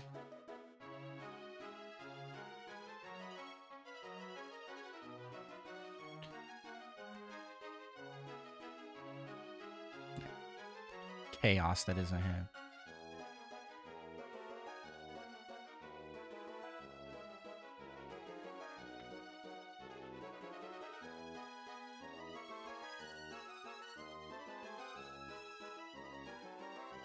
Yeah, I like the idea of doing a surprise switch.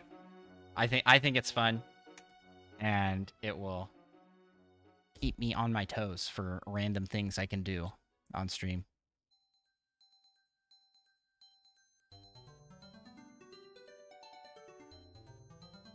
Wow, this is a long story.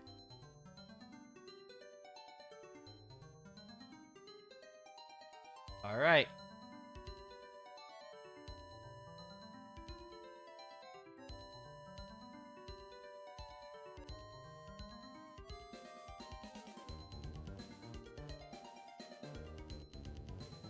Here it goes, everybody. The origin story on how Micah became a Nintendo pal.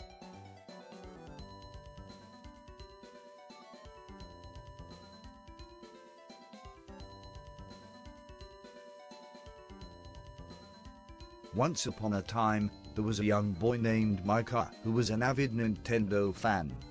He spent hours playing his favorite games, such as Echo the Dolphin, Metroid Prime, and Ocarina of Time. But Micah's love for Nintendo went beyond just playing the games.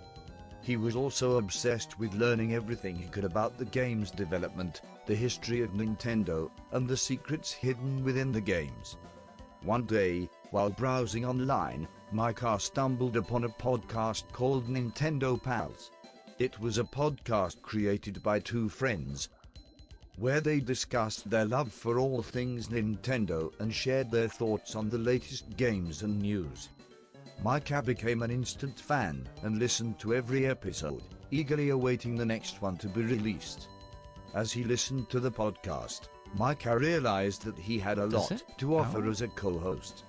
He had a wealth of knowledge about Nintendo and a passion for the games that matched the existing hosts. So, he decided to reach out to the hosts and offer his services as a co-host. To his surprise, the hosts were thrilled with the idea and invited Micah to join the show. And so, Micah's journey as a co-host on Nintendo Pals began. The three of them quickly became good friends and had a lot of fun recording the podcast together. They would discuss their favorite games, share tips and tricks, and even have heated debates about which game was the best. Does this know our show? But just when things were going well, a plot twist occurred. One of the hosts had to move away for personal reasons and couldn't continue with the podcast. The future of the podcast was uncertain. But Micah and the remaining host decided to continue the podcast and bring on new guests to keep the show alive. And so, the Nintendo Pals podcast continued to thrive with Micah as a permanent co-host. He shared his love and knowledge of Nintendo with the world, and the fans loved it. He even created a segment where he would review different types of cheese, inspired by his love for cheese and his favorite game Echo the Dolphin. Did I put that in wrong? Micah's obsession with Ocarina of Time was also well known. Oh, I did put that in wrong. He would play the game regularly and always found new things to discover. I put cheese in He also enjoyed sharing his findings with the listeners. Mike's passion and knowledge of Nintendo made him the perfect co-host for the Nintendo Pals podcast. He loved sharing his love of the games with others and had a lot of fun doing it. And so, he continued to co-host the podcast for many years, entertaining and educating fans of all ages. The end. Okay, I put in, talk about Micah's obsession with Echo the Dolphin, Metroid Prime, and cheese. I meant to put the cheese part in and explain why he hates Ocarina of Time so much. I put that in. That says, that's the sentence. But this was just like, no, he loves it. He doesn't hate Ocarina of Time. So, here's the deal.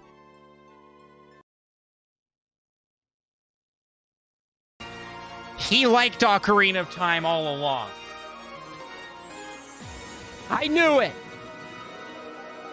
He was lying! He was lying.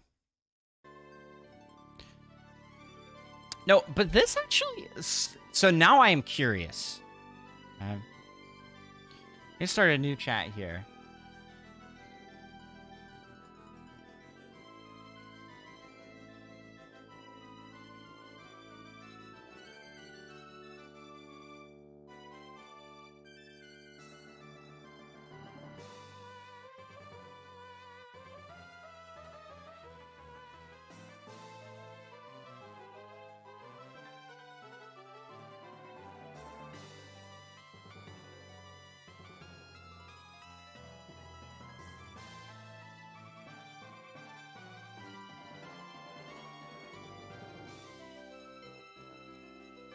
Okay.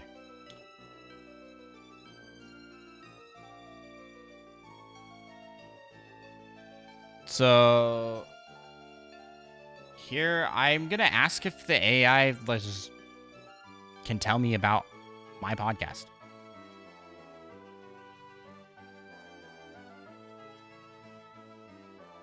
Limited knowledge of world and events after 2021. But our podcast actually predates 2021, so...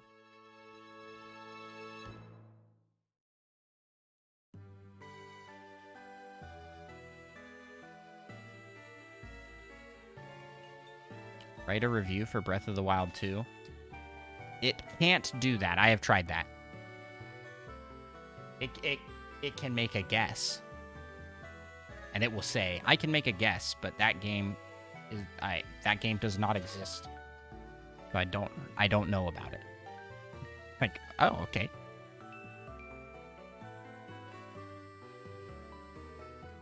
I'm sorry, I couldn't find any information about a podcast called Nintendo Pals Podcast. Is it possible the podcast doesn't exist, or it's not popular enough for me to have information about it? Oh, well, that's rude. I'm a little offended by that. Thank you, AI.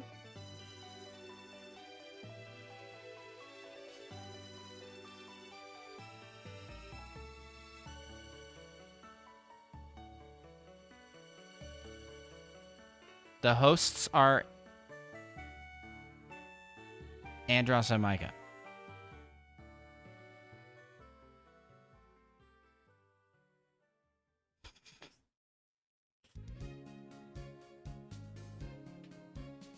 Okay, well, scrap this conversation.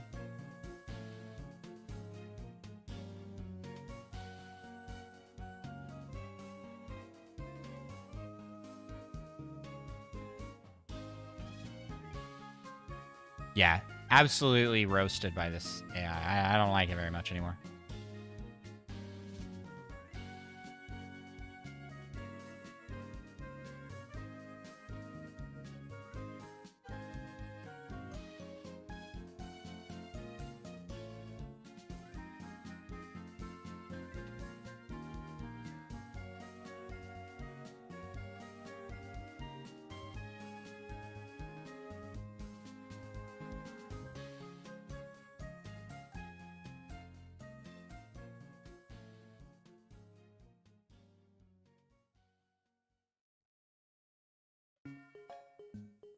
Why did I type it like that?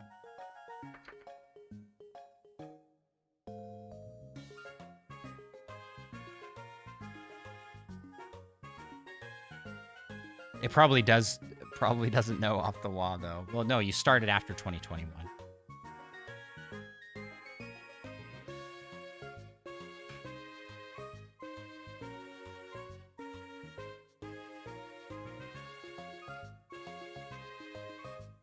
I'm scared to tell it to include romance.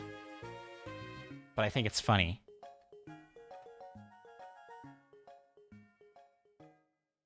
Include action scenes.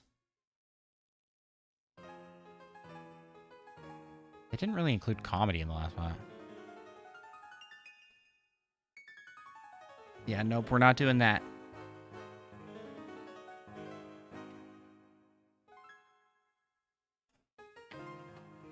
Oh yeah, this is a classic song. This is the Nature Park? Heart Gold Soul Silver? Nature Park? Dum dum dum dum. That was a joke for the record. Don't want to see that. Well.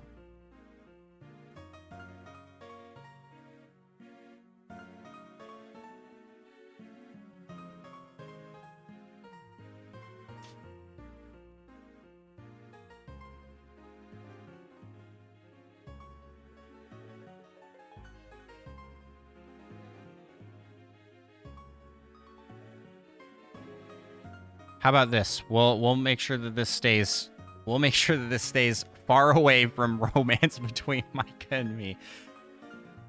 Have Andros's wife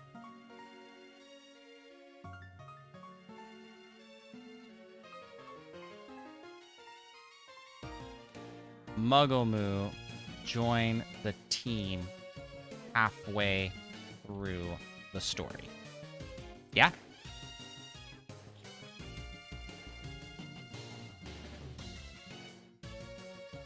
And then, as always, you know, make it family friendly, please.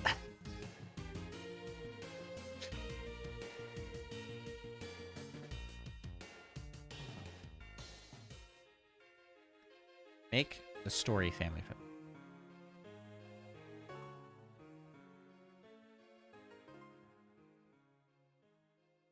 Okay, here we go.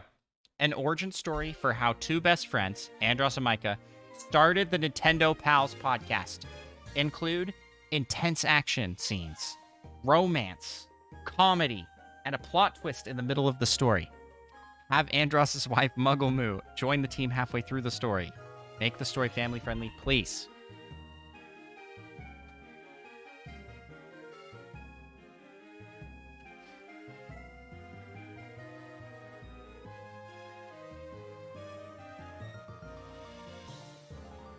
Include Twitch chat in the story as well. We'll throw you guys in here too. Boom. Here we go. Andros and Micah have been best friends since they were kids. They grew up playing video games together and always talked about starting their own gaming podcast. One day, they decided to finally make their dream a reality and created the Nintendo Pals podcast. Their first episode was a huge success. Not true. And they quickly gained a large following. They spent every free moment recording and editing episodes, and their passion for gaming and their chemistry as friends made for a hilarious and entertaining show. But the road to success wasn't easy. They faced intense competition from other gaming podcasts and struggled to get their name out there. But they never gave up, and their hard work paid off when they landed a spot on a popular gaming website. As their fame grew, so did the pressure. They were constantly on the lookout for the next big game to review or discuss, and the stress creating new content was taking a toll on their friendship. But just when it seemed like things couldn't get any worse, Andros' wife, Mugglemoo, entered the picture. They're laughing. She was a huge gamer herself and always wanted to be a part of the podcast. She joined the team and brought a fresh perspective of new ideas, breathing life into the show. It made it sound like you were going to be a bad thing, but then you were good. So, whatever.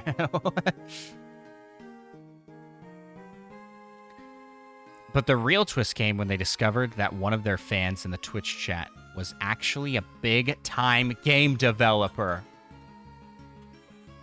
What? He was so impressed with their podcast that he offered them the opportunity to test out and review his new game before it released. This was a huge break for the Nintendo pals and solidified their place in the gaming community. The Nintendo pals continued to grow and evolve, but Andros, Micah, and Mugglemoo always stayed true to their roots, creating a fun and family-friendly show that brought joy to gamers of all ages. There you go. What a great story. I liked this story. There was no action, but what were they gonna do? Make us punch each other? Mugglesmoo was disappointed at the lack of action.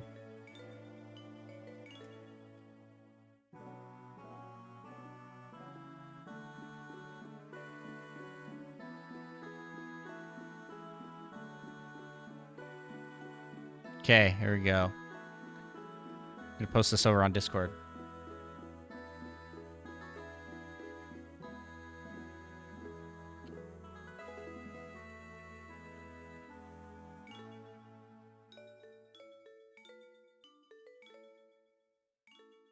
Just change my title. Oh, on the screen. Yeah, I didn't do that.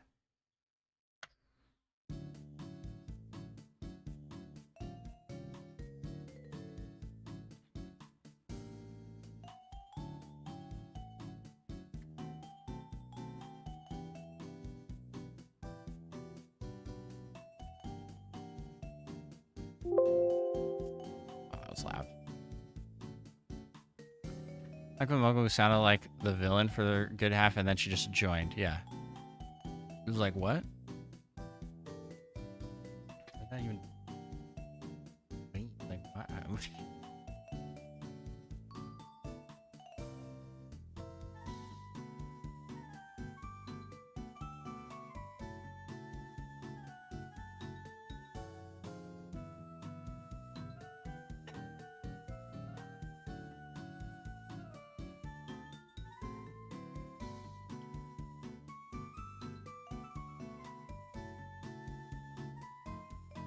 Right in the style of anime. We'll see if this makes it more dramatic.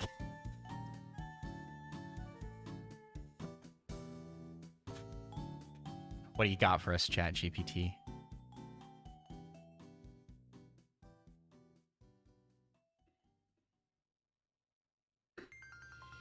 You were my brother, Micah! Oh, it's really struggling. Did I give it too much?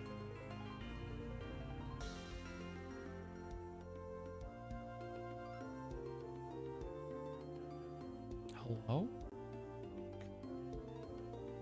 Would a spooky story be too risky? I mean, not if I say make it family friendly. It should be fine. I don't want to do a spooky story.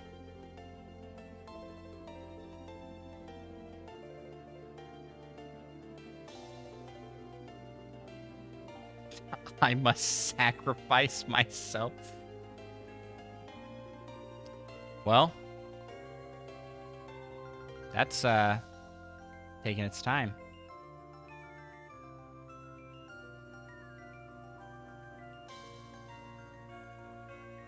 Oh.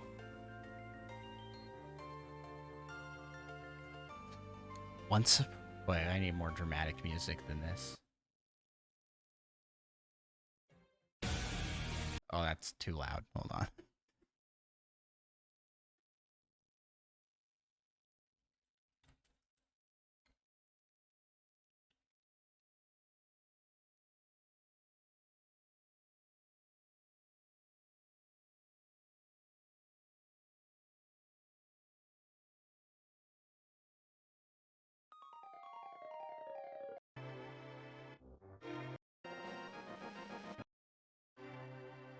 All right, here we go.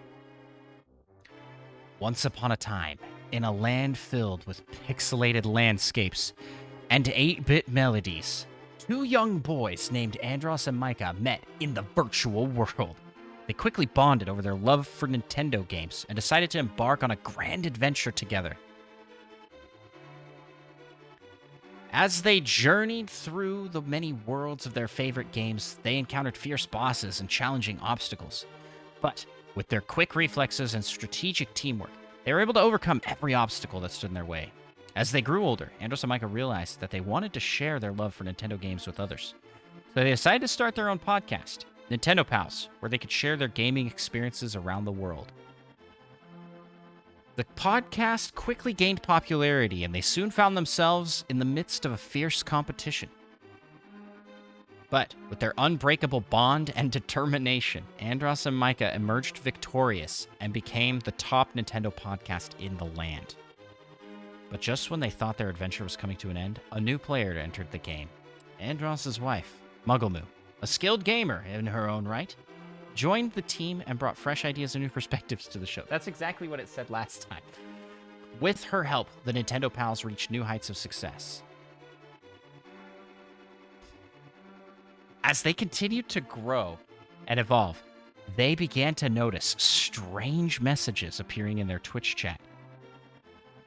Little did they know, these messages were from a mysterious game developer who had been watching their journey from the beginning. In a shocking plot twist, the developer revealed that he had been impressed by their passion and offered them the opportunity to test out his latest game before its release. With Mugglemoo by their side, Andros and Micah continued on their journey, exploring new worlds and sharing their love for Nintendo games with the world.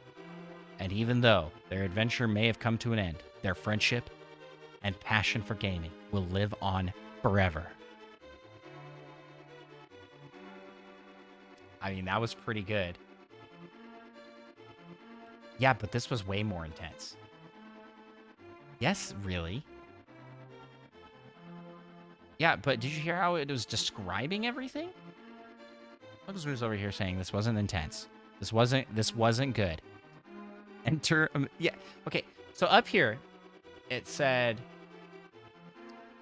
the real twist came when they discovered that one of their fans in the Twitch chat was actually a big-time game developer. He was so impressed with their podcast that he offered them the opportunity to test and review his game before release. Compared to,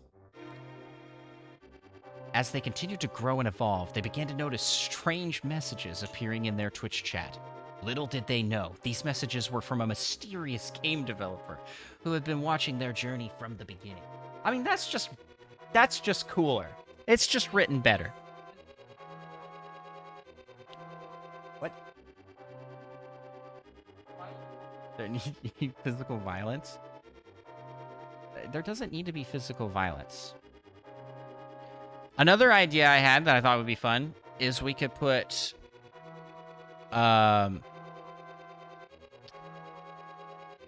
we can pit characters against each other. Like a story about or describe Muggles move over here. Muggles move wants Nintendo Wars. Yeah. What were you gonna say?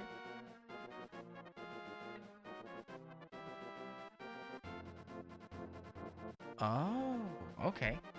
Okay. So we can delete this.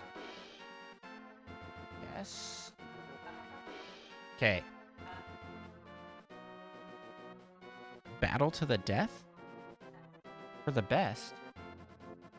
No, I'm not gonna have him battle to the death, but I will ask what it thinks. What is the best Zelda game? What does the AI think? Alright? This is it. It's time for it to pool all the knowledge of humanity together. Yeah, she basically wants me to make a story of Smash Bros. Yes.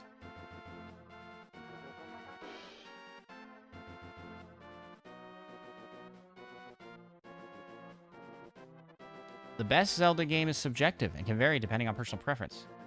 Some of the most highly rated, critically acclaimed Zelda games include The Legend of Zelda Ocarina of Time, The Legend of Zelda A Link to the Past, and The Legend of Zelda Breath of the Wild. Okay. What is your favorite Zelda game?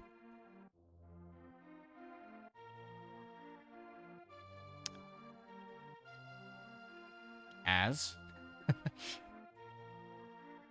Solo! Hello. As an AI, I do not have personal preferences, but I can tell you that The Legend of Zelda, Breath of the Wild is the most recent game, and it received critical acclaim for its open world design, allowing players to explore the game's vast, really imagining series conventions. So, is Breath of the Wild your favorite?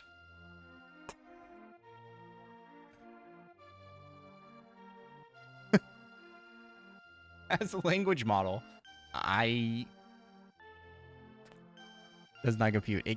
I don't have personal preferences, and I cannot have a favorite game. However, The Legend of Zelda: Breath of the Wild is considered by many to be one of the best Zelda games due to its open world design and its reimagining series. It received numerous awards, including multiple Game of the Year awards, so it is safe to say it is a really good game. All right, well, I think it's pretty definitive.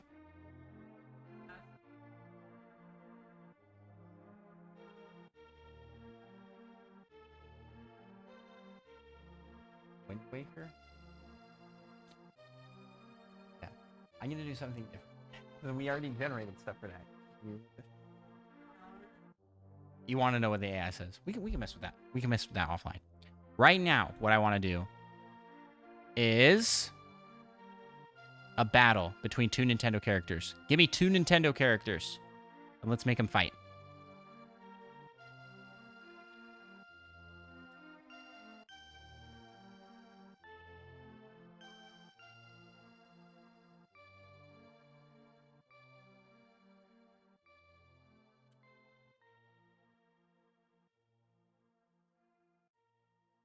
Meta Knight and Ridley. Okay.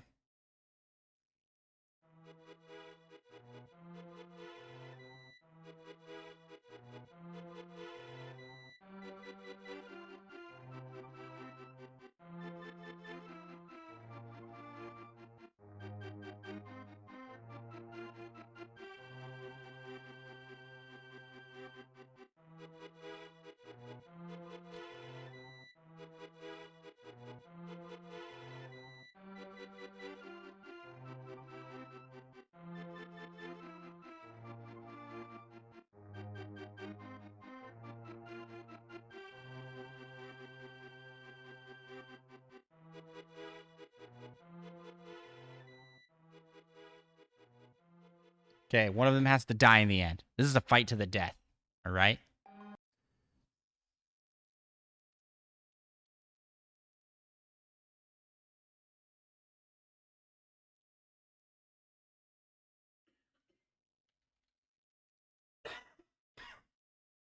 Okay, here we go.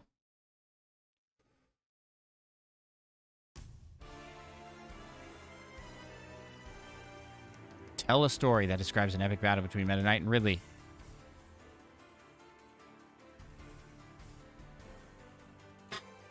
Once upon a time in a far-off galaxy, two powerful warriors stood ready for battle. On one side was Meta Knight, a skilled swordsman and leader of the elite group known as the Meta Knights. On the other side was Ridley, a fierce dragon and leader of the Space Pirates. The two had clashed many times before, but this battle would be different. It was the final showdown, with the winner taking control of the galaxy. As the battle began, Meta Knight charged forward with his sword ready. Ridley spread his wings and took to the air, breathing fire down upon his opponent. But Meta Knight was quick and agile, dodging the flames and leaping towards Ridley. The dragon countered with a swipe of his tail, but Meta Knight was ready. He swung his sword with all his might, cutting off a piece of Ridley's tail. Enraged, Ridley unleashed a barrage of attacks, but Meta Knight deflected them all with his shield. The dragon then tried to grab Meta Knight with his sharp claws, but the knight was too fast, and he sliced off one of Ridley's claws. The battle raged on for hours, with neither warrior able to gain the upper hand. But finally, Meta Knight saw an opening. He charged forward and plunged his sword into Ridley's heart. The dragon let out a final roar of defiance as he fell to the ground, defeated. Meta Knight emerged victorious, but at a great cost. He had lost many of his comrades in battle, and the galaxy would never be the same. But still, he knew that the sacrifice was worth it. For with the defeat of Ridley, peace and order would be restored to the galaxy. And that was all that mattered. Wow, that was very intense. Now we do another matchup. I saw a video, Doug did a video similar to this where he did like a bracket of the best video game characters. And in that, I think he was using novel AI, but this like does it pretty concisely. I might do a similar thing. This is a future stream idea, but we can do some more, just random ones. But we'll like put it up for vote in the community or something. Who are the best Nintendo characters? Okay. That's a good one. Samus versus Snake.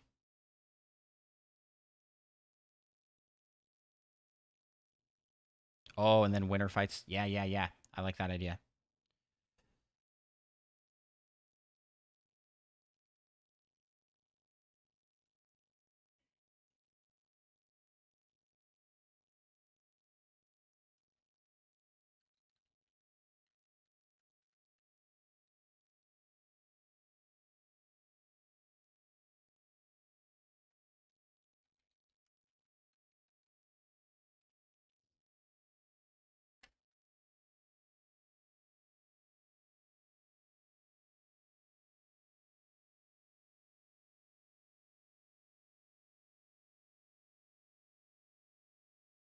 We're choosing to read over playing video games. True. Okay.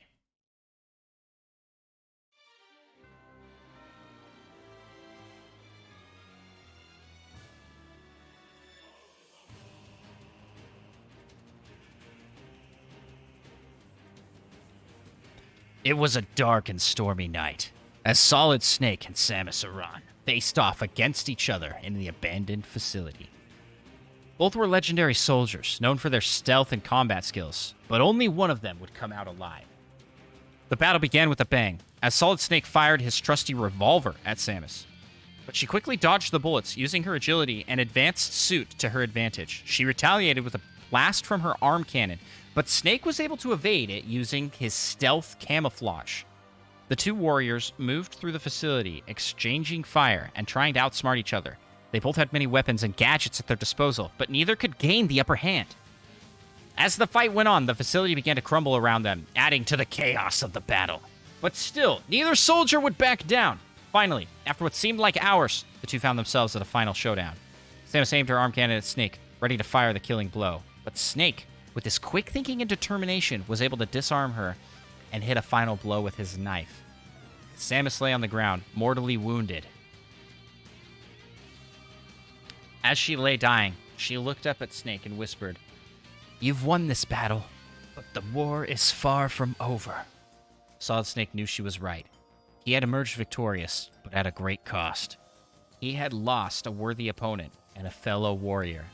He knew that there would be many more battles to come, but for now, he would only mourn the loss of a brave and skilled warrior. The facility collapsed around them, and the storm raged on outside. As Snake made his way out of the facility, he couldn't help but feel a sense of sadness and respect for the warrior he had defeated. Wow. That was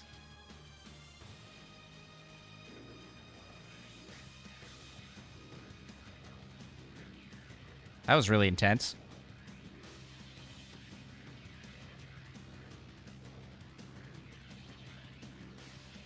So he ran back in and added her to the team. This isn't novel AI. I can't interact with the story directly. All I can do is ask for another prompt.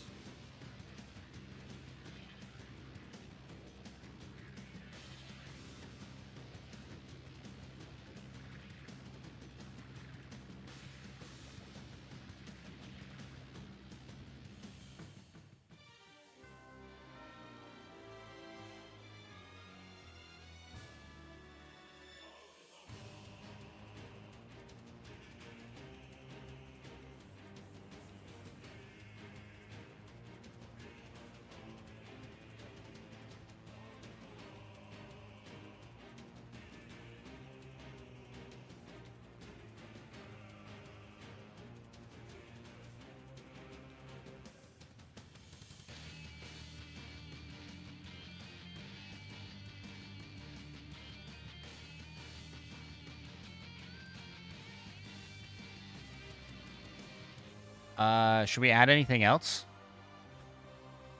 Do the previous stories with an epic battle between Solid Snake and Meta Knight.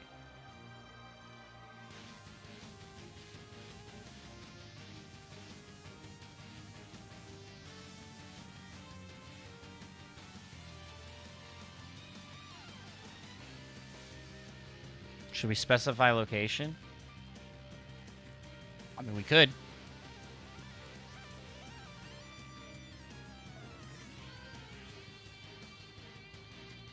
Final destination? That's not really a place. I don't know. I kind of liked how it just like randomly picked that they were in a facility and it was like crumbling around them. That was pretty cool.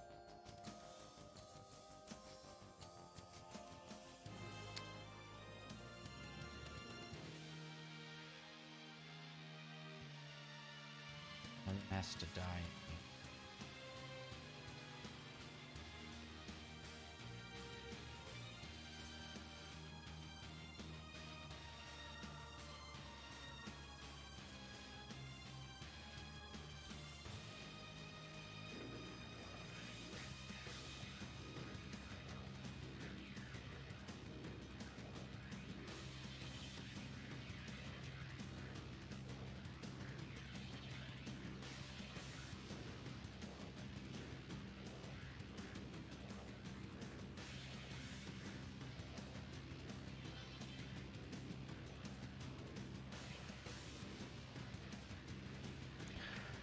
What game has this interface? What? Episode. Welcome. It's the last Capcom Zelda GameCube game? No. We're not playing Zelda anymore. We touched grass in all the Zeldas. All of them. Now we're messing around with AI. I'm sorry, Ebuso.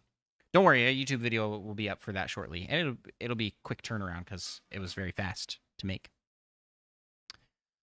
All right. Let's see.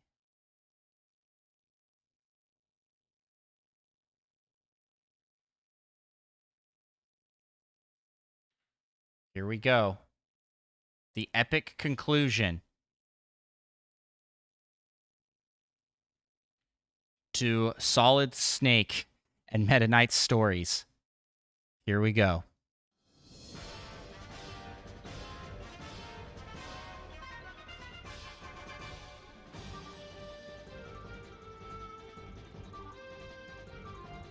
The epic battle between Solid Snake and Meta Knight was unlike any other. Both warriors were at the top of their game, each with their own set of skills and weapons.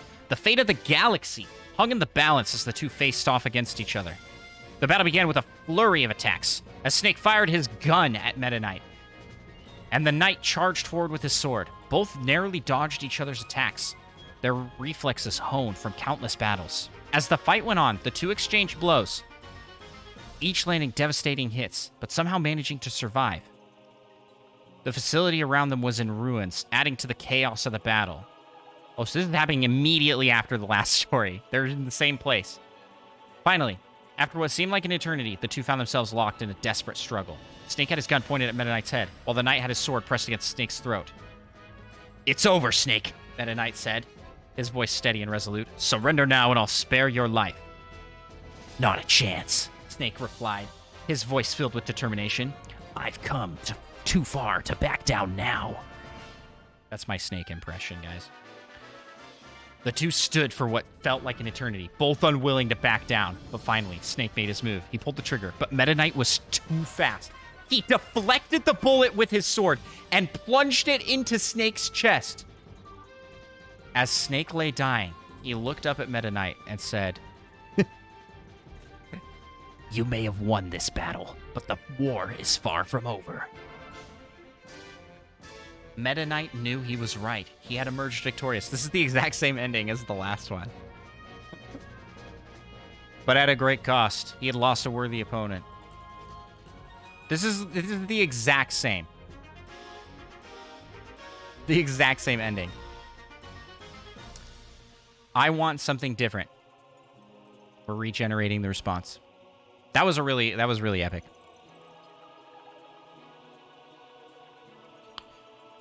The epic battle between Solid Snake and Meta Knight was the final showdown for both legendary warriors. They had fought many battles before, but this one would determine who was the superior soldier. Block with Kirby as a love interest. As they faced off against each other, the tension was palpable. Snake had his revolver and his trusty knife, while Meta Knight had his sword and shield. The battle began with a flurry of attacks as Snake fired his revolver at Meta Knight, and Meta Knight swung his sword. They moved with lightning speed, each trying to gain the upper hand, but neither could land a fatal blow. They were both evenly matched, both skilled in hand-to-hand combat, and with a wide range of weapons. As the battle raged on, the two warriors exchanged words. "You can't win this, Snake. I'm the superior warrior," said Meta Knight. "I face tougher opponents than you, Meta Knight. I won't back down," Snake retorted. The battle intensified, with both warriors sustaining injuries. But still, neither would give up. Finally, as the sun began to rise, the two found themselves in a final showdown. Meta Knight swung his sword, but Snake was able to dodge it and strike with his knife. The sword fell from Meta Knight's hand as he collapsed with the mortal wound.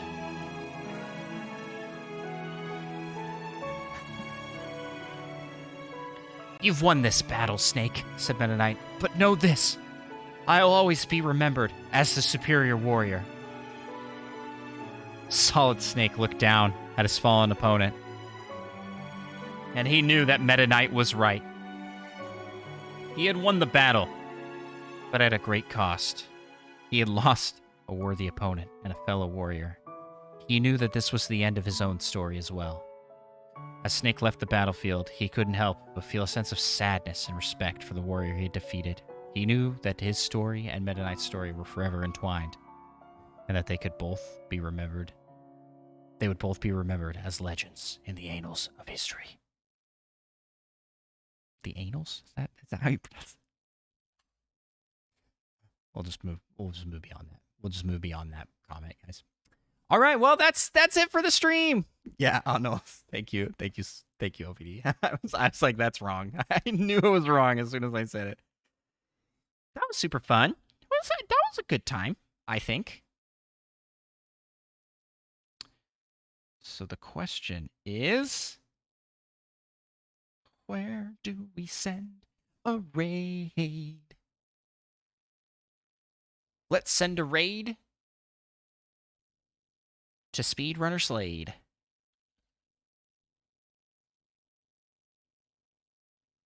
Nintendo dads are still going? Are they? Why don't I see them?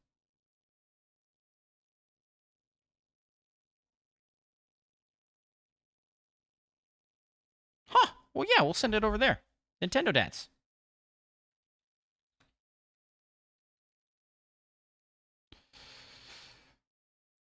Can me and Micah do an AI Pokemon battle?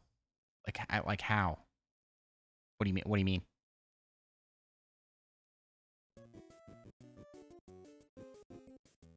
Like I put in that into the story, or we each make our own AI that will battle in Pokemon. That would actually be pretty funny. Like each of us has to make a bot that like plays a game, and we see who can make the better bot. Like we each go into it with a predetermined roster.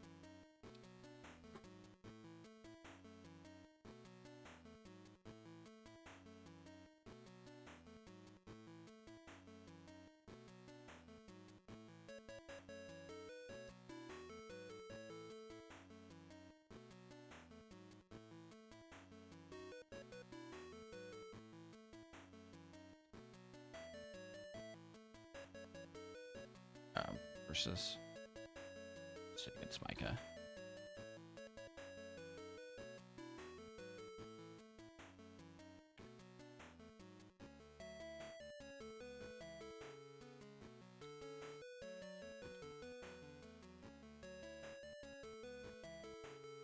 And this doesn't even have to be Pokemon. This could just be anything. Like this would be fun for Mario, right? Like each of us has to write a bot. Whose bot will do better at Mario. Oh, man. That's a good idea. I have no experience with this. And Micah doesn't either, but both of us are programmers and probably figure it out. It'll just take some prep work. This won't be happening anytime soon. But it's a really good idea. As you can see here, guys, I've got a ton of stream ideas. The problem I have is that a lot of these just take a long time, and I don't necessarily have a ton of time.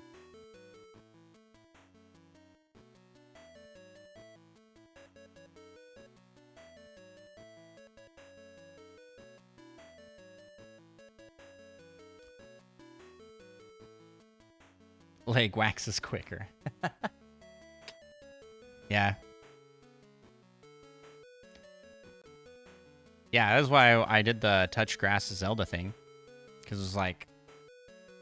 It's so quick. Oh, before I go, I do want to... I want to tell you guys something. I did something fun this week. I'm going to talk about it in our podcast. Probably Pals Plus, actually. So in the post show tomorrow. But I did this exercise. I've been watching a lot of advice for content creators, like videos by content creators that are like, this is what, if you want to be successful, try do this.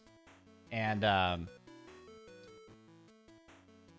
not watching ones where the channel is entirely dedicated to that, because I think that those are silly. Like, they don't have a successful channel themselves. Their channel is built on teaching other people how to be successful, and that's not right. So it's more from creators I follow already. So Doug did one. Doug's advice for new content creators, which I think is he made it with the intent for new content creators, but it can be applied to anything. And I think it's really cool. It is the principle of finding your unique skill set, your unique skill mix. His theory, and this is like mixed with a bunch of other people's, this is not his original theory, is that everybody has 2 innate skills. And those 2 innate skills are what you're just like, you're naturally good at, you're going to gravitate towards, and that you're like the best at.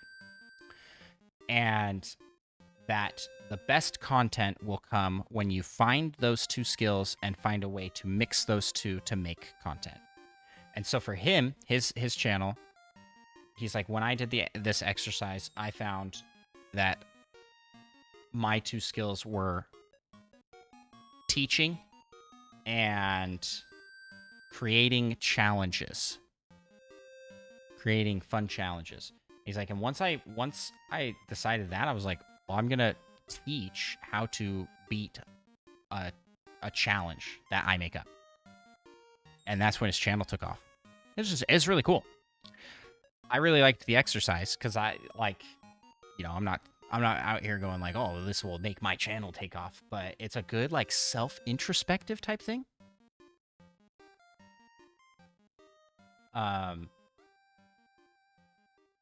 So in it, what you do is you write down everything you've ever enjoyed doing. Everything you've ever enjoyed doing, everything that you think you are good at. And then you like have just this huge list. I had like 50 something things. I actually used playing cards. I wrote them out on blank playing cards.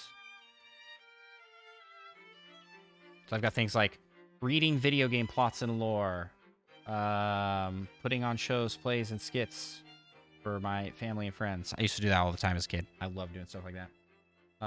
Reading fantasy genre books, trying new tech, playing strategy board games, self-reflection. My wife helped me come up with some as well. That was the self-reflection. I don't think I wouldn't say like, oh, I'm so good at self-reflection.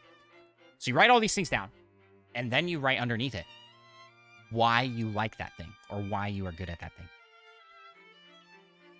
And then you have a list of not what you enjoy doing, but like not specific things you enjoy doing, but what about things you enjoy doing. Yeah. And so on the backs of the cards, I wrote out those things like,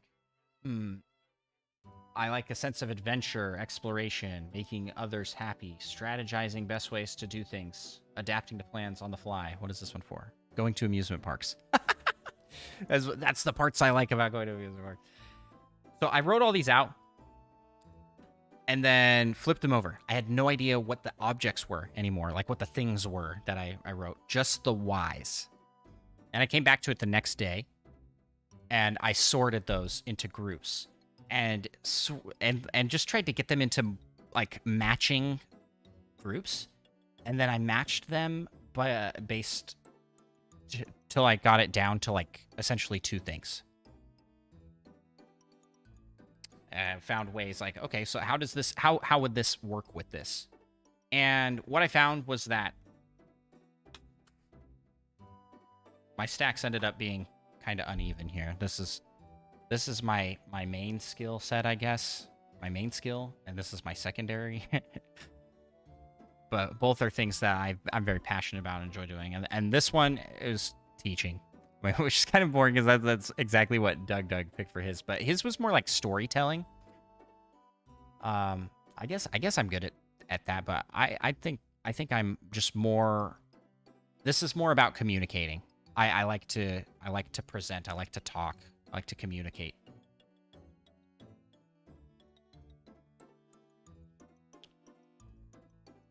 And then the next, the bigger one, which I couldn't come up with really a good term for, is exploring. I felt like that was like that's very general, very vague, but the way I describe it to you guys is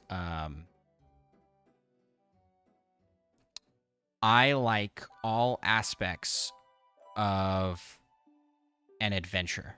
So that's from, I like the planning, and then I like coming into it, doing it, and then having to like make changes and stuff on the fly, and potentially not even go with what the plan originally was or whatever, and then reaching that goal and that journey there, that the exploring side of that.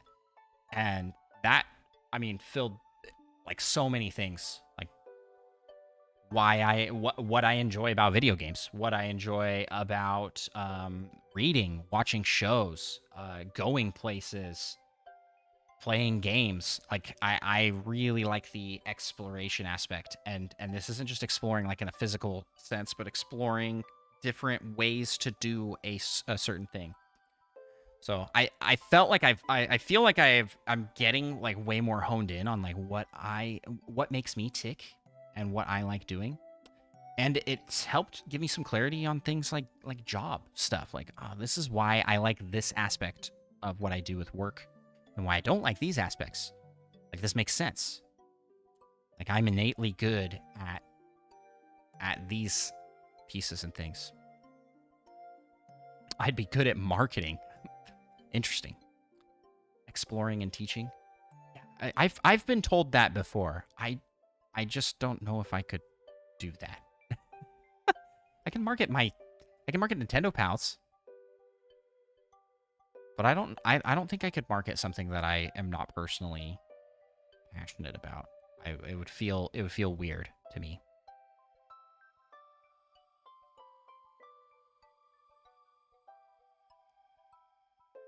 It would have to be something that I like really believed in, and so that's why it's easy for me to do with Nintendo Pals and with Andros One, Nintendo. I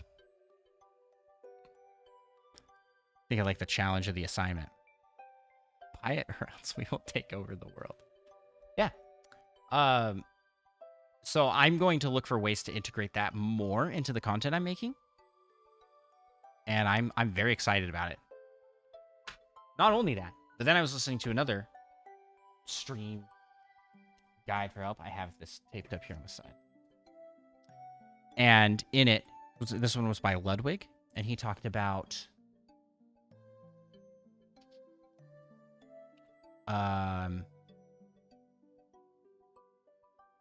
his first step was to write some things down. And he said, put a start date for your plan, goals, and then creators that you're going to follow. And this was his advice for how to be a successful streamer. So creators you're going to try and follow and emulate, and like what, like the things that they're doing, do similar stuff to that. And so I wrote out my goals for the year, and I put these up here. Oh man, Nintendo dads with the raid. I was gonna raid you guys. Well, welcome. Thanks for coming by, everybody. I'm just wrapping up the stream here. I got into sort of philosophical conversations about stuff I'm working on and I'm excited about. But I wrote down the date of February 1st, and I'm going to be doing a 1-year plan. 1-year plan to try and hit these goals as a content creator. And that means I have to stick to a schedule for that 1 year. I have to stick with it. And that's going to be, I'm not sure what that is going to be. That's why I put it out to the 1st. I'm going to figure out what that frequency is going to be, but I'm going to be putting out content at a high rate for a year. High rate, like maybe it's every other week. I don't want to set myself up to do something I will not be able to accomplish. But I got to do it if I want to make it as a creator. So my goals, I went big because Ludwig said to in the thing. High rate, so 7 videos a day. Man, like here's my ideal. I would like to put out a video every single day. Shorts, TikToks. I'd like to do that. And then a bigger YouTube video every week. It's not realistic. I can't do that currently. If I did not have a job and I was working on it full time, heck yeah, that's what I'd be doing. But I need to have a job. Gotta pay the bills. Gotta support a fam.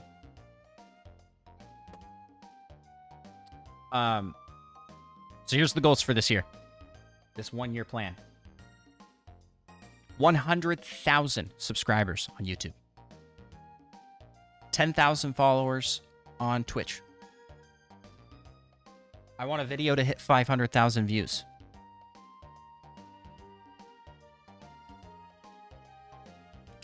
And I want to become a full-time content creator.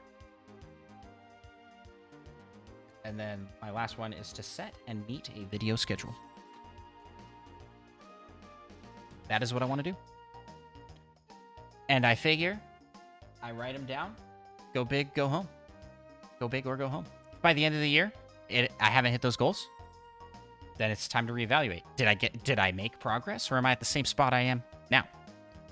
And if I'm at the same spot I am now and I don't see it like a possible working out, then I'll have known I've given it a try, you know? Like I don't want to hit 10 years from now and just be like,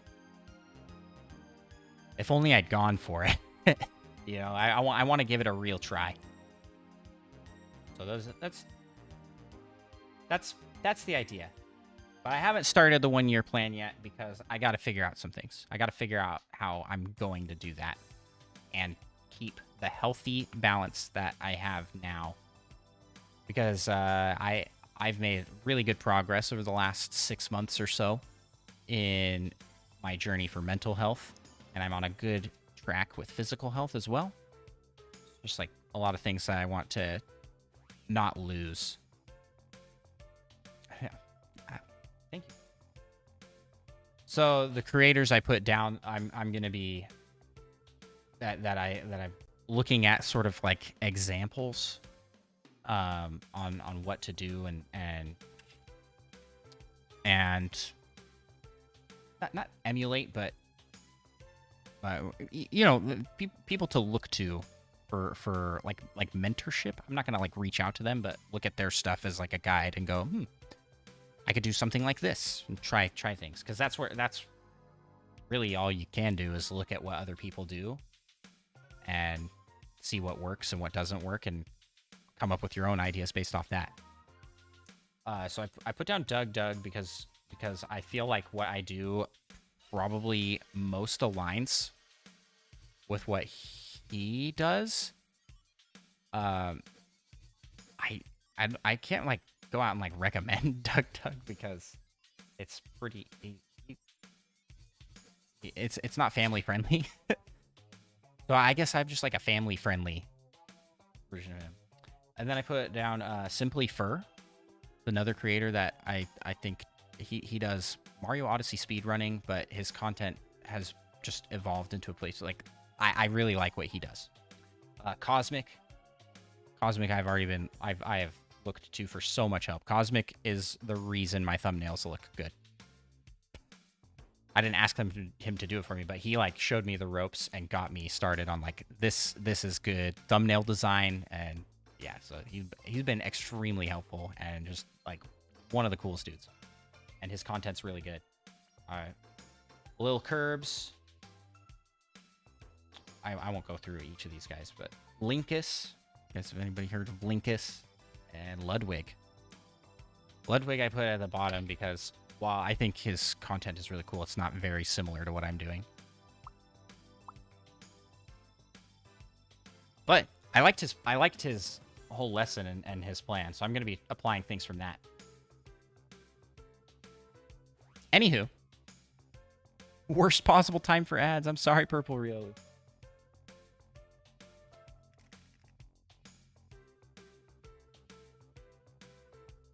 Maybe one of these times I'll have to like do something to get out gift subs for people. Like Mario, but if I lose, you guys get a gift sub. All right, let's see here. Where can we send a raid? Ooh, Supersonic is live. He's a great guy.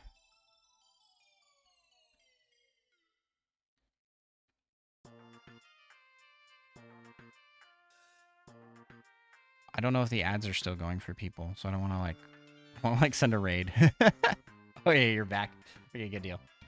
Well, thanks all for listening to my end of stream rant about stream goals and things this year. These are big goals. I like maybe even a little too impossible.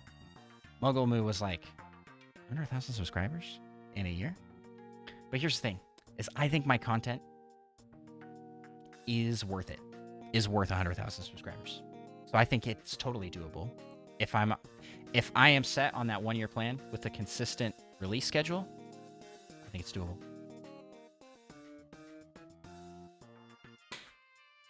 So yeah, that's where I'm at. Hopefully this is a good year for me. Anywho, have a great night, everybody, and I hope you have a fantastic weekend. I'll be back tomorrow, but on the Nintendo Pass channel for our podcast. And if I don't see you there, have a great weekend. And we'll see you when we see you next. Be back on Tuesday for sure. All right. The raid has been created. Let us go. Hang with the Sonic that is super. Supersonic. All right. Peace out, y'all.